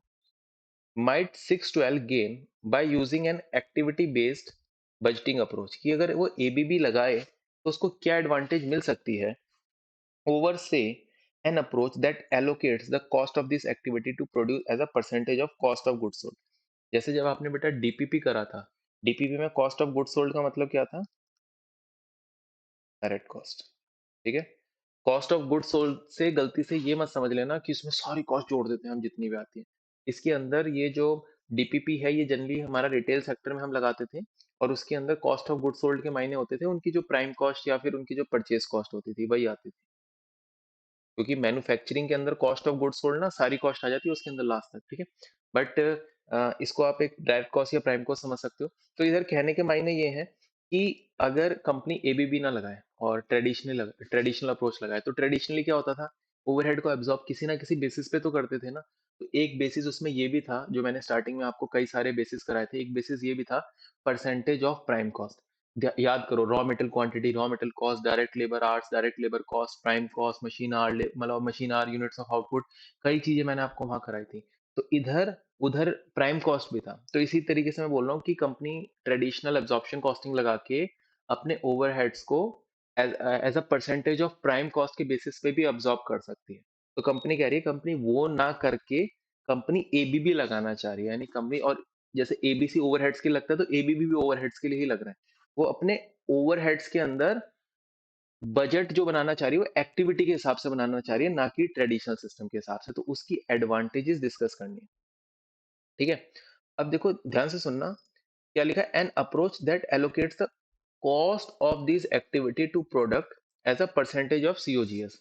यानी ट्रेडिशनली कंपनी क्या करती कि सीओजीएस देखती हर प्रोडक्ट का क्या आ रहा है, उसके बेसिस पे ओवरहेड एलोकेट कर देती। यानी इन सारे जो भी ये चार प्रोडक्ट्स हैं, तीन प्रोडक्ट्स हैं, soft drink, fresh drink, ready to eat food, इसका company cost of good sold निकाल लेती जो भी कंपनी, क्योंकि कंपनी क्या है, एक कन्वीनियंस स्टोर है, तो कंपनी ट्रेडिंग कंपनी है, रिटेल सेक्टर की कंपनी है, पीछे से परचेज कर रही थी, सेल्स आती है, इसकी डायरेक्ट कॉस्ट कंपनी को पता ही होती है कितने में खरीद रही है, उस हिसाब से वो अपने ओवरहेड्स एलोकेट करती है। वैसे करने को नहीं बोला, वो बोल रहा है कि आप एबीबी लगाओ, उसका थोड़ा ना आपको पुश कर रहा है, आप एबीबी लगाओ और उसके हिसाब से बताओ आपको कैसे मतलब फायदा मिलेगा, एडवांटेजेस मिलेगी, ठीक है। पहली एडवांटेज तो सीधी सीधी यही है, यार एबीबी लगा के मुझे सीधा सीधा ये पता चल जाता है कि मेरा कौन से प्रोडक्ट या कौन सा कॉस्ट ऑब्जेक्ट में कौन सी एक्टिविटी कितनी कितनी मात्रा में यूज हो रही है। यस और नो, ये मेरे कॉस्ट ऑब्जेक्ट है ना, ये तीनों क्या है, ये तीनों मेरे कॉस्ट ऑब्जेक्ट हैं, और ये क्या है, एक्टिविटी। तो मेरी जो एक्टिविटी है वो मेरे कॉस्ट ऑब्जेक्ट में कितना कितना कंज्यूम हो रही है, सबसे पहले तो ये मुझे बेहतर तरीके से पता हो जाती है, क्योंकि ये जो कंज्यूम हो रही है ना, ये एक अप्रोप्रिएट मैनर में हो रही है। और ट्रेडिशनली आप क्या करते हैं, इसको as a percentage of prime cost ले लेते, कितना भाइयात होता कि आपके जो टोटल ओवरहेड्स हैं उसको इन तीनों प्रोडक्ट्स में सिर्फ एक बेसिस पे, परसेंटेज ऑफ प्राइम कॉस्ट के बेसिस पे बांट देते हैं। बट चूंकि आपने एबीबी लगाया, तो आपने हर एक्टिविटी को इंडिविजुअली देखा, और हर एक्टिविटी को देखा कि हर एक्टिविटी हर कॉस्ट ऑब्जेक्ट में कितनी कितनी मात्रा में लग रही है, कितना कितना कंजम्पशन हो रहा है, एंड इसके बेसिस पे आप उनके अंदर ओवरहेड चार्ज करोगे, या ओवरहेड्स आगे मतलब कंप्यूट करोगे, निकालोगे। एबीबी के पॉइंट ऑफ व्यू उल्टा हो जाता है ना, फोरकास्ट करोगे आप, क्लियर। तो अगर हम देखें कि कौन सा प्रोडक्ट या कौन सा कॉस्ट ऑब्जेक्ट, इसको आप प्रोडक्ट बोल लो या कॉस्ट ऑब्जेक्ट बोल लो, कौन सी एक्टिविटी कितनी कितनी मात्रा में कंज्यूम कर रहा है, तो आप सिंपली निकाल सकते हो 16, 20 और 16, कितना आ जाएगा, 16, 20 और 16, ये आ जाएगा 52। तो आपको क्या करना है, 16 divided by 52 into 100, 20 divided by 52 into 100, और 16 divided by 52 into 100 by 52 common है तो उसको पहले लिख लो, 100 divided by 52 into 16 equal to कितना आ गया, 30.77। आगे 20 इक्वल टू 38.46, 38.46, और ये भी 16 है तो 30.77, ठीक है। ऐसे ही आप अगले भी खुद से निकाल सकते हैं। 13, 16 और 20 को जोड़ो, 13, 16 और 20, 49, 49 निकाल दो, 13 बाय 49 टू 100, नहीं नहीं 49 थोड़ी, 13 प्लस 60 प्लस 20, 93, गलत टाइप हो गया था, प्लस 60 प्लस 20 है ना, 93। तो कैसे निकलेगा, 13 by 93 into 100, 60 by 93 into 100, 20 by 93 into 100, ठीक है, ऐसे निकल जाएगा। ऐसे इसका निकाल देना और इसका निकाल देना, 15 प्लस 170 प्लस 93, 278, और ये 4500 प्लस 34,600 प्लस 10,500, ठीक है, 49600, इस बेसिस पे आप ये निकाल देंगे। डन, कर ही दें फटाफट, चलो। 100 divided by 93 into 13 equal to कितना आ गया, 13.98।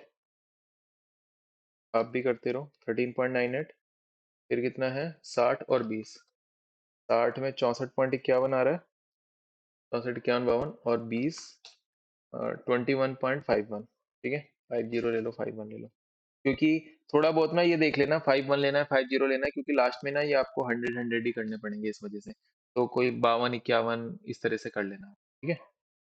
आगे 278 है ना, प्लस 170, 278, तो 100 डिवाइडेड बाय 278 इंटू 15, 15, 170 और 93 था ना, अच्छा यहाँ से हेल्प हो जाएगी, 15, 170, 93, तो 15 तो ये आ गया, नहीं नहीं, अच्छा नीचे यहाँ नहीं दे रखा ना, यहाँ आ गया 5.40, उसमें दे रखा था इसने 5.40, फिर है 170 और 93, 170 में आ गया 61.15, और 93 में आ गया 33.45, और लास्ट है 100 divided by 49,600 into 4,500 equal to 9.07। ठीक है, मैं भी कंप्यूट कर रहा हूँ बेटा, ऐसी बात नहीं है। कहीं लिखा हुआ फिगर कंप्यूट कर रहा हूँ। 34,600, 69.76, फिर इतना तो भरोसा करते ही हैं हम आप पे। 10,500, 21.17। ठीक है, टोटल देख लेना 100 बराबर हो जाए, नहीं हो रहा तो एक आधा पॉइंट कम ज्यादा करके देख लेना। Done.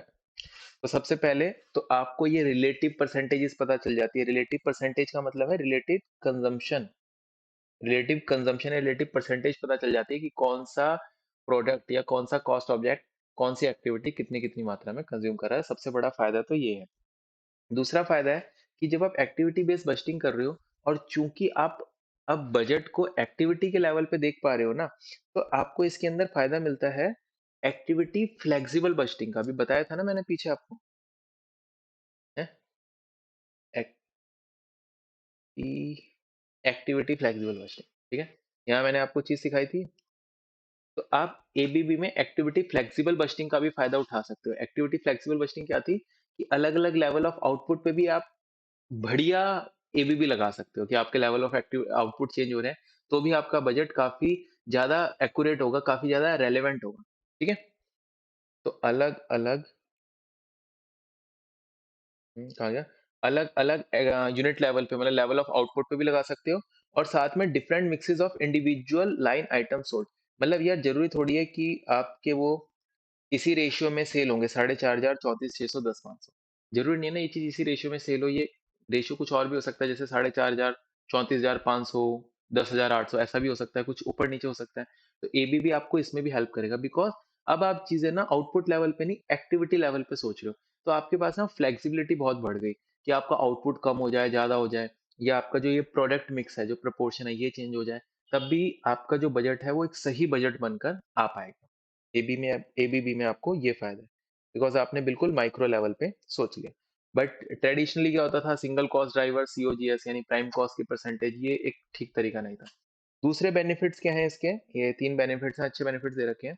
Better identification of the resource needs. क्यों, एबीबी में क्या हो रहा था, आप देख रहे हो प्रोडक्ट सर्विस कितना मैन्युफैक्चर होने वाला है, कितना प्रोड्यूस आप करोगे, उसके बेसिस पे एक्टिविटी एंड उसके बेसिस पे रिसोर्सेज। तो जो आपने रिसोर्सेज की रिक्वायरमेंट हैफाजेड बेसिस पे नहीं निकाली, आपने बिल्कुल माइक्रो लेवल पे सोचा कि क्या मेरा फोरकास्ट होगा, क्या उसमें एक्टिविटी लगेगी, फिर आपने रिसोर्सेज की रिक्वायरमेंट निकाली। यानी रिसोर्सेज की रिक्वायरमेंट निकाल जो आपने निकाली है, वो बहुत ही लॉजिकल बेसिस पे निकाली है। आपकी जो रिसोर्स की रिक्वायरमेंट है वो बहुत बेटर तरीके से आइडेंटिफाई होगी। Clear linking of cost with staff responsibility, क्योंकि पहले आप ओवरहेड्स को ना एज अ टोटल में ही लेकर चलते थे, तो आपको पता नहीं होता था कि ओवरहेड्स के अंदर मल्टीपल कौन कौन सी कॉस्ट आ रही है, और हर कॉस्ट के लिए, हर छोटी कॉस्ट के लिए कौन सा मेरा स्टाफ जिम्मेदार है। बट आपने चीजों को माइक्रो लेवल पे देख लिया है एक्टिविटी बेस्ड कॉस्टिंग या बजटिंग के अंदर। तो अब आपको पता है कि कॉस्ट कहाँ कहाँ कैसे कैसे आ रही है, तो आप अब स्टाफ को पकड़ सकते हो। यस और नो। जैसे अगर मम्मी ने आपको 1,000 रुपए दिए कि घर में ये सब चीजें लिया, आटा दाल चावल लिया, 1,000 रुपए दिए, और मम्मी को लग रहा था 1,000 में सामान आ जाएगा, और आपने 50 रुपए ला के दे दिए, मम्मी को भी लगा फायदा हो गया। बट जब मम्मी ने हिसाब टोटल करा ना, तो मम्मी को पता चला कि माल खाली 920 रुपए का है, 950 का नहीं है, 920 का है, 30 रुपए की आपने गोलीबाजी कर ली। तो जब आप चीजें माइक्रो लेवल पे देखते हो ना, तब पता चलता है एक्चुअल के अंदर कि कहाँ मतलब कमी आ रही है, कहाँ कमी नहीं आ रही। तो माइक्रो लेवल पे देखना बहुत जरूरी है। कॉमनवेल्थ गेम्स में इतने घोटाले हुए, 35-35, 40-40 लाख के वॉशरूम बना रखे, कि क्या करेंगे उसके अंदर, क्या वॉशरूम में मतलब क्या ही करेगा इंसान वहां जाके। खुद ही सोचो ना, मतलब जब माइक्रो लेवल पे चीजें एनालाइज करोगे, पता चलेगा कि इतना एक्सपेंसिव, इतना घोटाला निकला है। पर वो चीजें आपको तभी पता चलती है जब हम माइक्रो लेवल पे चीजों को देखते हैं। क्लियर है। तो इसमें आप क्लियर लिंकिंग कर पाते हो cost with staff responsibility. And last, ये तो बहुत ही बेहतरीन पॉइंट है, identification of the budgetary slack. Budgetary slack क्या होता है, आप ध्यान से समझिएगा, पहले पढ़ लो। It is the deliberation, under estimation of budgeted revenue and over estimation of budgeted expenses purpose क्या होता है कि आपकी एक्चुअल परफॉर्मेंस बजटेड परफॉर्मेंस से ज़्यादा अच्छी निकल कर आए। इसका रीज़न होता है कि मैनेजर के चांस बढ़ जाते हैं कि इसको परफॉर्मेंस अप्रेजल, बोनस कमीशन ये सब अच्छा मिल जाता है और अचीवमेंट ऑफ बजट। अब सिंपल लैंग्वेज में आपको समझाता हूँ। ये सपोज करो एक कंपनी के अंदर बेटा मैनेजर्स को बोला कि आप बजट बनाओ, और मैनेजर्स को पता है कि इस साल मतलब इस महीने 1 लाख का रिवेन्यू तो हो जाएगा, एग्जाम्पल के तौर पर 1 लाख का रिवेन्यू तो प्यार से हो जाएगा।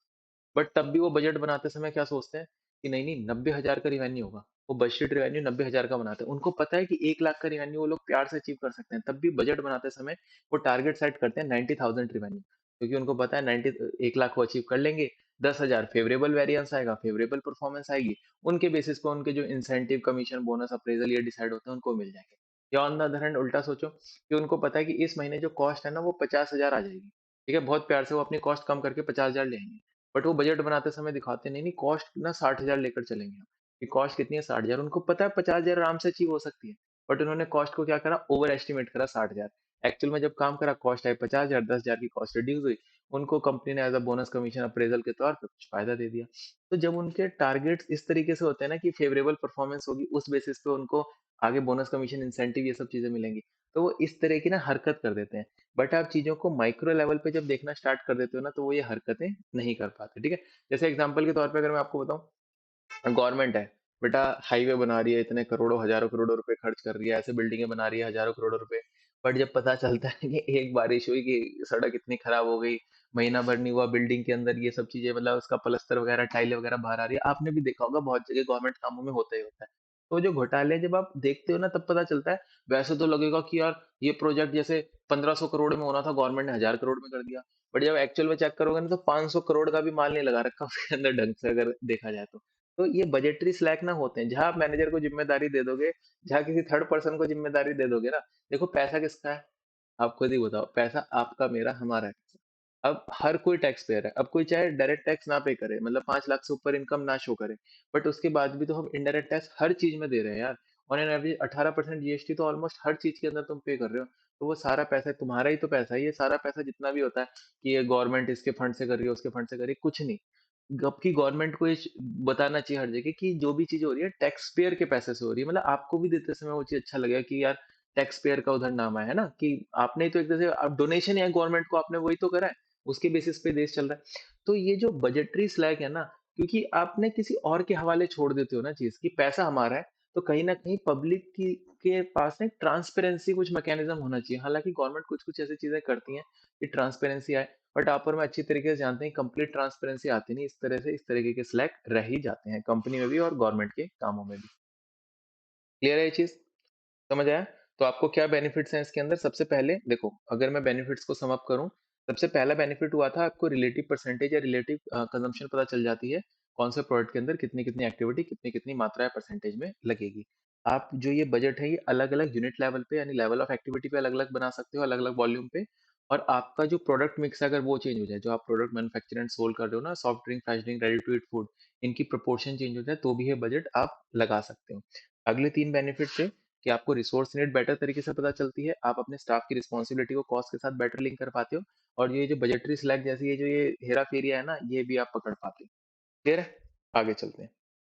आगे लिखा है compute total budgeted cost, compute करना है total budgeted cost for each activity, यानी एक्टिविटी वाइज करना है इन मार्च 21। इफ मार्च 21, अच्छा activity wise cost, activity cost कैसे आती है, रेट इनटू कंजम्पशन।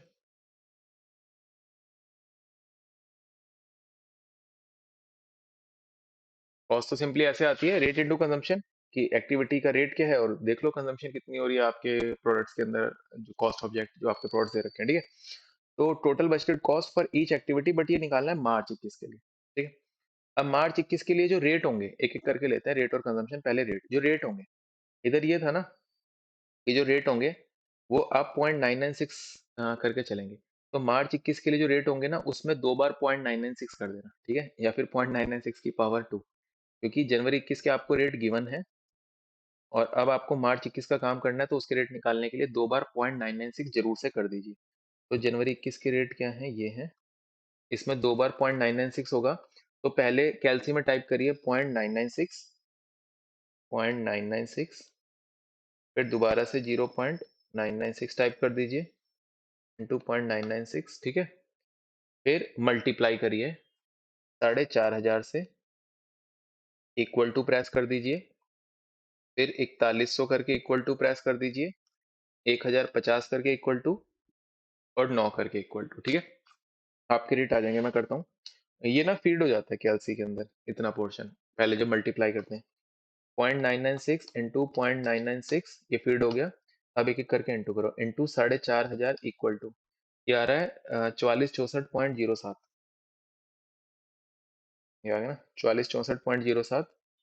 अगला है 4100, 4067.27, 4067.27। फिर अगला है 1050, फिर 9, 1050 में आ गया 1041.62, 61 या 62, और फिर 9 में 8.93, ठीक है ना। बेसिकली ये जो रेट है जनवरी का, उसमें एक बार 0.996, फिर दो बार 0.996। आप चाहो तो फरवरी का कॉलम बना भी सकते हो, या सीधा मार्च का भी निकाल सकते हो, दो बार 0.996, ठीक है। अब कंजम्पशन क्या होगी, क्योंकि इस रेट को मल्टीप्लाई करना है ना, अब इस रेट को मल्टीप्लाई करना है इनसे, ये जो रेट निकले भाई। मार्च 21 में तो ये भी चेंज हो सकते हैं ना, जरूरी थोड़ी है सेम हो, ये चीज भी चेंज हो सकती है। बट क्वेश्चन ने यहाँ पर ये चीज दे दी है कि मार्च 21 के अंदर has the same budgeted amount of cost driver usage, यानी जो कॉस्ट ड्राइवर यूसेज है ये सेम है मार्च 21 के अंदर। तो ये वाला जो पोर्शन है ना, ये 16, 20, 16, 13, 60, 20, 15, 170, 93, 4,500, 34,600, 10,500, ये वैसे तो जनवरी 21 का बजटेड था, बट आप इसको मार्च 21 के लिए भी कंसिडर कर सकते हो, ऐसा क्वेश्चन ने बोला है। मैं नहीं बोल रहा, ऐसा क्वेश्चन ने बोला है। मार्च 21 के लिए वैसे अगर मेरी बात मानो तो चेंज तो होगा भाई, ऑब्वियस सी बात है। बट क्वेश्चन ने सेम बोल दिया तो बोल दो ना यार, तुम्हारी वर्किंग बच रही है। तो इससे मल्टीप्लाई कर देंगे। यार जैसे आपने ये करा था ना, ये जैसी ये रिक्वायरमेंट थी सेम वही रिक्वायरमेंट है, बस आपको क्या है, जो यहाँ रेट है ना वो चेंज हो गए।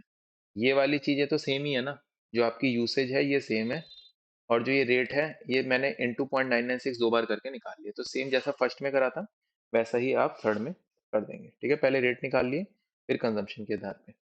और ये चीज जरूरी है, और ये चीज जरूरी है क्योंकि टोटल बजटेड कॉस्ट बोला है ईच एक्टिविटी की, तो हर एक्टिविटी का आपको टोटल भी निकालना होगा। डन, होपफुली समझ आ गया होगा। आगे चलते हैं, fourth point, states benefits of the company adopting a Kaizen budgeting approach, identify limitation। बेटा काइजन क्या होता है पहले उसको समझ लेते हैं। जैसे अच्छा बताओ बीपीआर क्या होता है। बीपीआर हमने देखा था, बीपीआर के अंदर हम जो चेंज करते हैं वो ड्रास्टिक चेंज करते हैं, पूरा फेरबदल कर देते हैं प्रोसेस के अंदर। हमने ये चीज भली भांति देखी थी बीपीआर में। बट जो काइजन होता है ना, काइजन होता है कछुआ। काइजन चलता है कछुए की चाल से। कछुए के दो फीचर होते हैं। कछुआ एक तो धीरे धीरे चलता है, बट कछुआ कंसिस्टेंट बेसिस पे चलता है। जो आपने कछुआ और खरगोश की कहानी सुनी होगी, तो कछुए के दो फीचर, काइजन के दो फीचर होते हैं कि आप धीरे धीरे चलते रहो, धीरे धीरे चलो, बट आप निरंतर चलते रहो। तो काइजन यही बोलता है, धीरे धीरे पर निरंतर। तो जैसे ही इसने यहाँ 0.996 बोला था ना, कहीं ना कहीं मेरे को फील काइजन की आ ही गई थी जैसे ही 0.996 बोला, क्योंकि हर अगले मंथ में कितना रिडक्शन हो रहा है, मात्र 0.004, मतलब बिल्कुल नेग्लिजिबल सा, इतना स्लो, इतना छोटा। बट हो तो रहा है ना, कंसिस्टेंट बेसिस पे मैं हर महीने कर रहा हूँ, तो एक अच्छा अमाउंट बन जाएगा। अब जैसे रोज के 10 रुपए बचाओगे, तो महीने के एंड में 300 रुपए बचे। हालांकि रोज का 10 रुपए कोई इंसिग्निफिकेंट सा अमाउंट है, बट 300 रुपए कुछ तो खरीद सकते हो ना 300 रुपए में।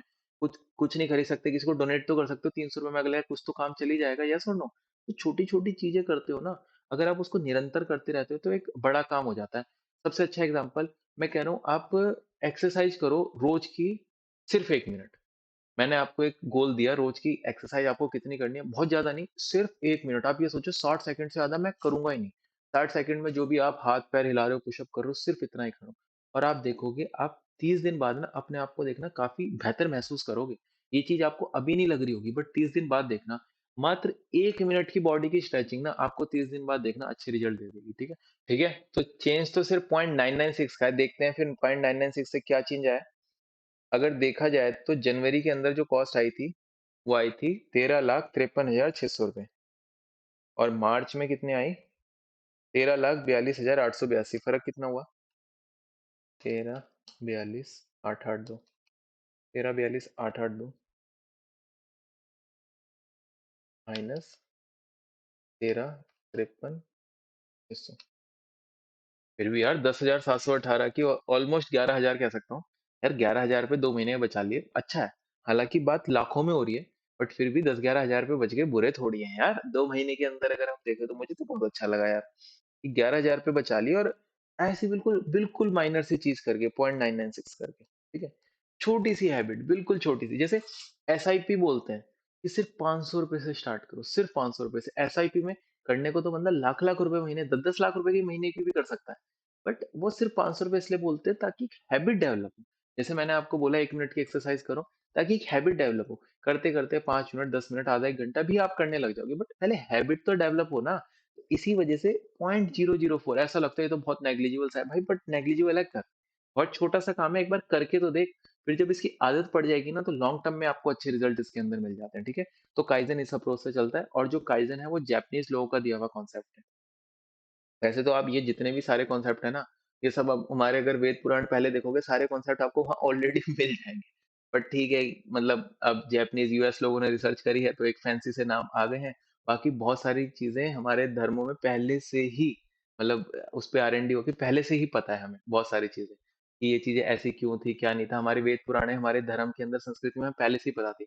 बट ठीक है, क्योंकि हम एक मतलब ऑफ़िशियल एक फॉर्मल कोर्स पढ़ रहे हैं, तो हमें समझना पड़ेगा कि हाँ यार, ये जैपनीज़ का कॉन्सेप्ट है, तो कहीं न कहीं मानना पड़ेगा, जैपनीज़ का कॉन्सेप्ट है, थ्योरम इसने दिया है, थ्योरी इसने दी है। ठीक है ना? तो ये जो काइज़न कॉस्टिंग का कॉन्सेप्ट है, ये जापान से आया है, कि कछुए वाली चाल। बिल्कुल स्लो-स्लो काम करो, बिल्कुल चुपके-चुपके, छोटा-छोटा काम, पर कंसिस्टेंट बेसिस पे करो। जैसे कंपनी ने 2 महीने के अंदर ही 10-11 हज़ार रुपए बचा लिए, बढ़िया अमाउंट बचा। ठीक है? तो काइज़न कॉस्टिंग ये कहती है, काइज़न देख लेते हैं। कछुआ बहुत स्लो बट कंसिस्टेंट बेसिस पे, और जो ये कंसिस्टेंसी है ना कहीं आपकी कमिटमेंट को शो कर रहा है। कमिटमेंट बस छोटा छोटा, मतलब वो करते रहो। मतलब आपको ना, असली जो जीत है ना, वो ये जीत नहीं है। असली जीत है ना, वो ये है कंसिस्टेंसी। कहते हैं ना, consistency is the key to success. तो असली जो की है वो ये है कि अगर आप कंसिस्टेंसी के लिए कमिटेड हो गए, तो छोटा ही सही, क्योंकि बड़ी चीजों के लिए ना कंसिस्टेंसी हो नहीं पाती। कि तेरा भाई आज टारगेट बनाता है रोज 3 घंटे एक्सरसाइज करेगा, वो हो ही नहीं पाएगा कभी। वो 3 घंटे निकलेंगे नहीं और एक्सरसाइज भी नहीं होगी। छोटा सा बना लेना भाई, 1 मिनट का, देख होता रहेगा, और वो धीरे धीरे हो सकता है वो 5 मिनट, 10 मिनट, 15 मिनट, आधा 1 घंटा भी आपका हो जाए। क्लियर? चलिए, मैं कुछ काइज़न को अलग-अलग नामों से बुलाता हूँ, जैसे बूँद-बूँद से घड़ा बढ़ता है, ₹500 की एसआईपी, नन्हे-मुन्ने छोटे-मोटे कदम। अब इसकी जो डेफिनेशन होगी वो आने वाले चैप्टर्स में आएगी, बट मैं उस डेफिनेशन को तोड़ के बता देता हूँ। काइज़न कहता है स्मॉल, माइनर, छोटे-छोटे, नन्हे-मुन्ने कदम, but incremental step, incremental direction में, on a consistent basis, regular basis पे आप करते रहोगे, तो लॉन्ग पीरियड, एकदम आपको महीने 2 महीने में रिजल्ट नहीं मिलेगा, लॉन्ग पीरियड ऑफ टाइम, मतलब महीने 2 महीने में तो मिल जाएगा, 1 आध दिन में नहीं मिलेगा, लंबे पीरियड में मिलेगा। For a long period it will give you a significant result, major result. ठीक है? तो आप स्मॉल स्मॉल, छोटे-छोटे step, incremental step, consistent basis पे over a long period of time लेते रहोगे, तो आपको significant result at the end of the, मतलब काफी लंबे टाइम में आपको ये रिजल्ट दिखाई दे जाएंगे। क्लियर? आपका जैसे एक्सरसाइज करो, नहीं वेट लूज हो रहा, नहीं शरीर फिट हो रहा, बट आप करते करते 1 मिनट, 2 मिनट, 5 मिनट, 10 मिनट करते रहोगे ना, तो मैं इतना कह सकता हूँ कि आप जैसे आज हो ना, 6 महीने के बाद आप उससे ज्यादा फिट जरूर होगे। ये तो बात तय है, ठीक है ना? कितने होगे कितना नहीं वो नहीं पता, बट आपको एक सिग्निफिकेंट रिजल्ट दिख जाएगा, सब्जेक्ट टू अगर आप कमिटेड हो डेली बेसिस पे। चलें जी। अब काइज़न कॉस्टिंग का आपको बताना है बेनिफिट्स और लिमिटेशन। देखो यार, अब बेनिफिट्स और लिमिटेशन दोनों ही चीज़ें बता सकते हो। कि बेनिफिट्स बताने वाले वो बोलेंगे कि जैसे गिलास है ना, आधा भरा हुआ है, और लिमिटेशन बताने वाले बोलेंगे कि गिलास आधा खाली। होता है ना, गिलास में आधा पानी है, तो किसी कुछ लोग को आधा भरा दिखता है, कुछ को आधा खाली दिखता है। इसी तरह काइज़न के बेनिफिट्स में वो पहले ये बोल देगा कि जितना पोर्शन गिलास का भरा है वो फायदे, और जितना खाली है वो नुकसान। जैसे कुछ बंदे बोलेंगे कि यार चलो कंटिन्यूअस इंप्रूवमेंट तो हो रही है, धीरे-धीरे सही हम बढ़ तो रहे हैं, हमें कमिटमेंट तो दिखा रहे हैं कि हम अपनी कॉस्ट रिड्यूस करेंगे। हमारे मैनेजर्स के ऊपर एक प्रेशर तो है कि 0.004 की कॉस्ट रिडक्शन करनी है, ये फायदे वाली चीज़ है। और लिमिटेशन क्या है? कि यार बस इतने से क्या हो रहा है? बस इतने से क्या हो जाएगा मेरा? यस और नो? 1 मिनट में क्या चेंज आ जाएगा मेरी ज़िंदगी में? तो limitation are the so called limitation, main तो काइज़न के बेनिफिट्स ही अपने को होते हैं। तो काइज़न के हम बेनिफिट्स देख लेते हैं। अ, अगर आप एक्टिविटी की कॉस्ट देखेंगे तो ये कम हो गई है, जैसे मैंने तो टोटल में एनालाइज़ कर दिया था। इधर अ, ये ये है ना, ये इसने ये एक्टिविटी ऑर्डर नहीं, इसमें प्रोडक्ट वाइज लिखा है, एक्टिविटी वाइज लिखना चाहिए, हाँ एक्टिविटी वाइज ही। मुझे लगा प्रोडक्ट वाइज लिख दिया क्योंकि एक्टिविटी वाइज होना चाहिए। अब इनकी कॉस्ट कितनी कितनी आ रही है? जनवरी 21 की 234, 381, 300, 291, 900, 446, 400। टोटल भी लिख देता तो और अच्छा रहता। जनवरी 21 का ये आ रहा है और मार्च 21 का ये आ रहा है। 232, 131, 378, 256, 289, 567 और 449, 928। अगर टोटल लिख देंगे ना तो और बेहतर रहेगा। 13, 42, 8, 8, 2,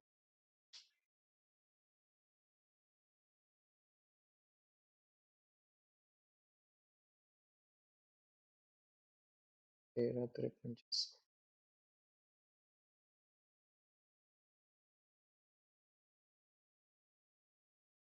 ठीक है, अब बेनिफिट्स देख लेते हैं। बेनिफिट्स क्या हैं? सबसे पहला बेनिफिट है, it indicates the management's commitment to organise cost reduction. चलो ज्यादा नहीं कर रहे, एक कमिटमेंट तो दिखा रहे हैं कि काम करेंगे। हम उन लोगों से बहुत अच्छे हैं ना, कहते हैं मतलब हम एटलीस्ट घर से तो बाहर निकले, हमने एक्सरसाइज करना मतलब 1 मिनट तो स्टार्ट करा, हम सुबह जल्दी तो उठे, चाहे आज एक्सरसाइज नहीं करी, सुबह जल्दी उठ गए, ये तो हमारी जीत है, कमिटमेंट तो हमने दिखाई ना। तो it shows the management's commitment to organise cost reduction, की मैनेजमेंट की कमिटमेंट तो है ना कि कॉस्ट रिडक्शन होगा, चलो थोड़ा थोड़ा ही होगा बट एक कमिटमेंट तो है ना। सेकंड, ये हमने डेटा देख ही लिया कंपेयर करके कि फायदा मिला है, 2 महीनों में 10-11 हजार का फायदा मिल गया। काइजन के अंदर बेटा क्योंकि हर महीने एनालिसिस हो रहा है, तो हर महीने ना आपके वेरिएंसेस निकलेंगे हर महीने, और हर महीने जो वेरिएंसेस निकलेंगे, अगर जैसे 0.996 की कॉस्ट आपको अचीव करनी है अगले महीने तक, और ये अचीव नहीं हुई, इतना भी अचीव नहीं कर पाए, तो कहीं ना कहीं एक जो मैनेजर्स है ना उन पे एक हेल्दी प्रेशर बनता है कि यार 0.004 ही तो कम करना था, तो कहीं ना कहीं उन्हें अपने आप को पुश करना पड़ेगा, थोड़ा ही सही बट पुश करना पड़ेगा। तो एक फेवरेबल काम है ये। तो ये एक मतलब अनफेवरेबल वेरिएंस शो कर देगा मैनेजर्स के जिनकी परफॉर्मेंस अच्छी नहीं होगी, जिनकी अच्छी होगी उनके फेवरेबल वेरिएंस आएंगे। तो the kaizen budget number will show unfavourable variance for those manager whose activity do not meet the required monthly cost reduction. एक 0.004 ही तो करना है, तो उनको मंथली टारगेट मिल गया कहीं ना कहीं, and this will likely put more pressure, और एक ये हेल्दी प्रेशर है, क्योंकि मैंने ये नहीं कहा अगले महीने एक्टिविटी कॉस्ट आधी हो जाए, मैंने 0.004 का यार, मतलब इतना कम बोला है, लेस देन 1%, आप खुद सोचो ना। तो उनके ऊपर ना एक हेल्दी प्रेशर बन रहा है कि एक हाँ यार, कि कोई जान थोड़ी मांग ली उससे, बस 0.004 ही तो कम करना है, तो वो नए नए आइडियाज लगाएंगे, क्रिएटिवली सोचना शुरू करेंगे, मतलब एक पॉजिटिव डायरेक्शन में बढ़ना स्टार्ट करेंगे। So it will put more pressure on managers to creatively seek out cost reduction by working better within the company. Done? अब इसकी लिमिटेशन क्या है कि लिमिटेशन की जी इसमें माइनर चेंजेस आते हैं, मेजर चेंजेस नहीं आते, माइनर चेंजेस आते हैं, तो भाई तू गिलास का आधा पोर्शन जो नहीं भरा हुआ उसको देखेगा तो ऐसे ही बोलेगा। काइजन के वैसे तो फायदे होते हैं, बट लिमिटेशन ये कह सकता है कि इसके अंदर आप माइनर चीजों को देख रहे हो। अब एक लिमिटेशन ना इसने जबरदस्ती की लगा दी है, जिसका काइजन से कोई लेना देना नहीं है। अब काइजन यार कॉन्सेप्ट ही इसी बेसिस पर डेवलप हुआ है कि छोटे छोटे नन्हे मुन्ने कदम, छोटी छोटी कॉस्ट रिडक्शन। बट ये कह रहा है कि काइजन के अंदर ना हम उन चीजों को नहीं देखते जिसके बेसिस पे एक मतलब बड़ी कॉस्ट रिडक्शन आ सकती है, कुछ मेजर चेंज आ सकता है। भाई काइजन उस चीज के लिए बना ही नहीं, आप काइजन को कैसे ब्लेम कर सकते हो? तो दैट इज वाई एक सो कॉल्ड लिमिटेशन उसने बोल दिया है कि ये माइनर, सॉरी, जो मेजर चेंजेस होते हैं उनको नजरअंदाज कर दो, क्योंकि यार काइजन बना भी नहीं है ना इन चीजों के लिए, बट ठीक है, एक बोलने की बात है। तो लिखा है it is possible that some cost improvement arise from irregular fluctuation, कुछ भारी सी फ्लक्चुएशन हो जाए, लाइक ऑपरेटिंग प्रोसेस कुछ आप चेंज कर दो, लाइक बीपीआर, कुछ आपका सप्लायर का नेटवर्क अच्छा मिल गया, कस्टमर मतलब कुछ बेटर हो गए। कंपनीज नीड टू हाईलाइट, फिर आपको क्या करना है लास्ट में, कि कंपनी काइजन को भी लगाए और कोई अच्छी अपॉर्चुनिटी कंपनी को मिले जिससे मेजर कॉस्ट रिडक्शन हो, कंपनी उसको भी करे, यानी दोनों हाथों में लड्डू कंपनी के, कि काइजन भी लगाती रहे, थोड़ा थोड़ा भी काम करती रहे, और कुछ मेजर किसी चीज से कंपनी को कॉस्ट रिडक्शन हो रही है, कंपनी उसको भी इनकॉर्पोरेट करे। ठीक है, क्योंकि अगर कोई अच्छी चीज बता रहा है, अच्छी चीज कर रहा है, तो मान लेनी चाहिए ना। अगर आपके पास एक अच्छा थॉट है और मेरे पास एक अच्छा थॉट है, और हमें दोनों एक दूसरे से शेयर करें, तो हमारे पास दो अच्छे थॉट हो गए ना। बट अगर आपके पास 1 रुपया और मेरे पास 1 रुपया है, हम दोनों आपस में, मैं अपना 1 रुपया आपको दे दूं, आप अपना 1 रुपया मेरे को दे दो, आपके पास भी 1 रुपया, मेरे पास भी 1 रुपया। बट थॉट अगर दोनों के पास एक एक है, अब दोनों के पास कितने थॉट हो गए? दो थॉट हो गए दोनों के पास ही। ठीक है, किसी का घाटा भी नहीं हुआ, उल्टा फायदा ही हुआ शेयरिंग करने से। तो यही है ना, अगर कंपनी काइजन लगा रही है उसका भी फायदा ले, और अगर कोई दूसरा मेजर फायदा मिल रहा है कंपनी वो भी ले ले। काइजन ये थोड़ी कह रहा है कि कछुए की चाल से चलो, बट कोई मेजर फायदा मिल रहा है तो मतलब माइनर फायदे ले लो, काइजन लिमिट थोड़ी लगा रहा है इस चीज के ऊपर। ठीक है, तो ये जबरदस्ती की एक लिमिटेशन कह सकते हो कि कॉस्ट इंप्रूवमेंट है इरेगुलर से, उसको भी वैसे हमें कंसिडर कर लेना चाहिए। और कंपनी दोनों ही चीजों को देखे, companies need to highlight the importance of seeking this improvement as well as the minor incremental improvement. ठीक है, होपफुली समझ आया होगा। चलिए अब नेक्स्ट टॉपिक देखते हैं।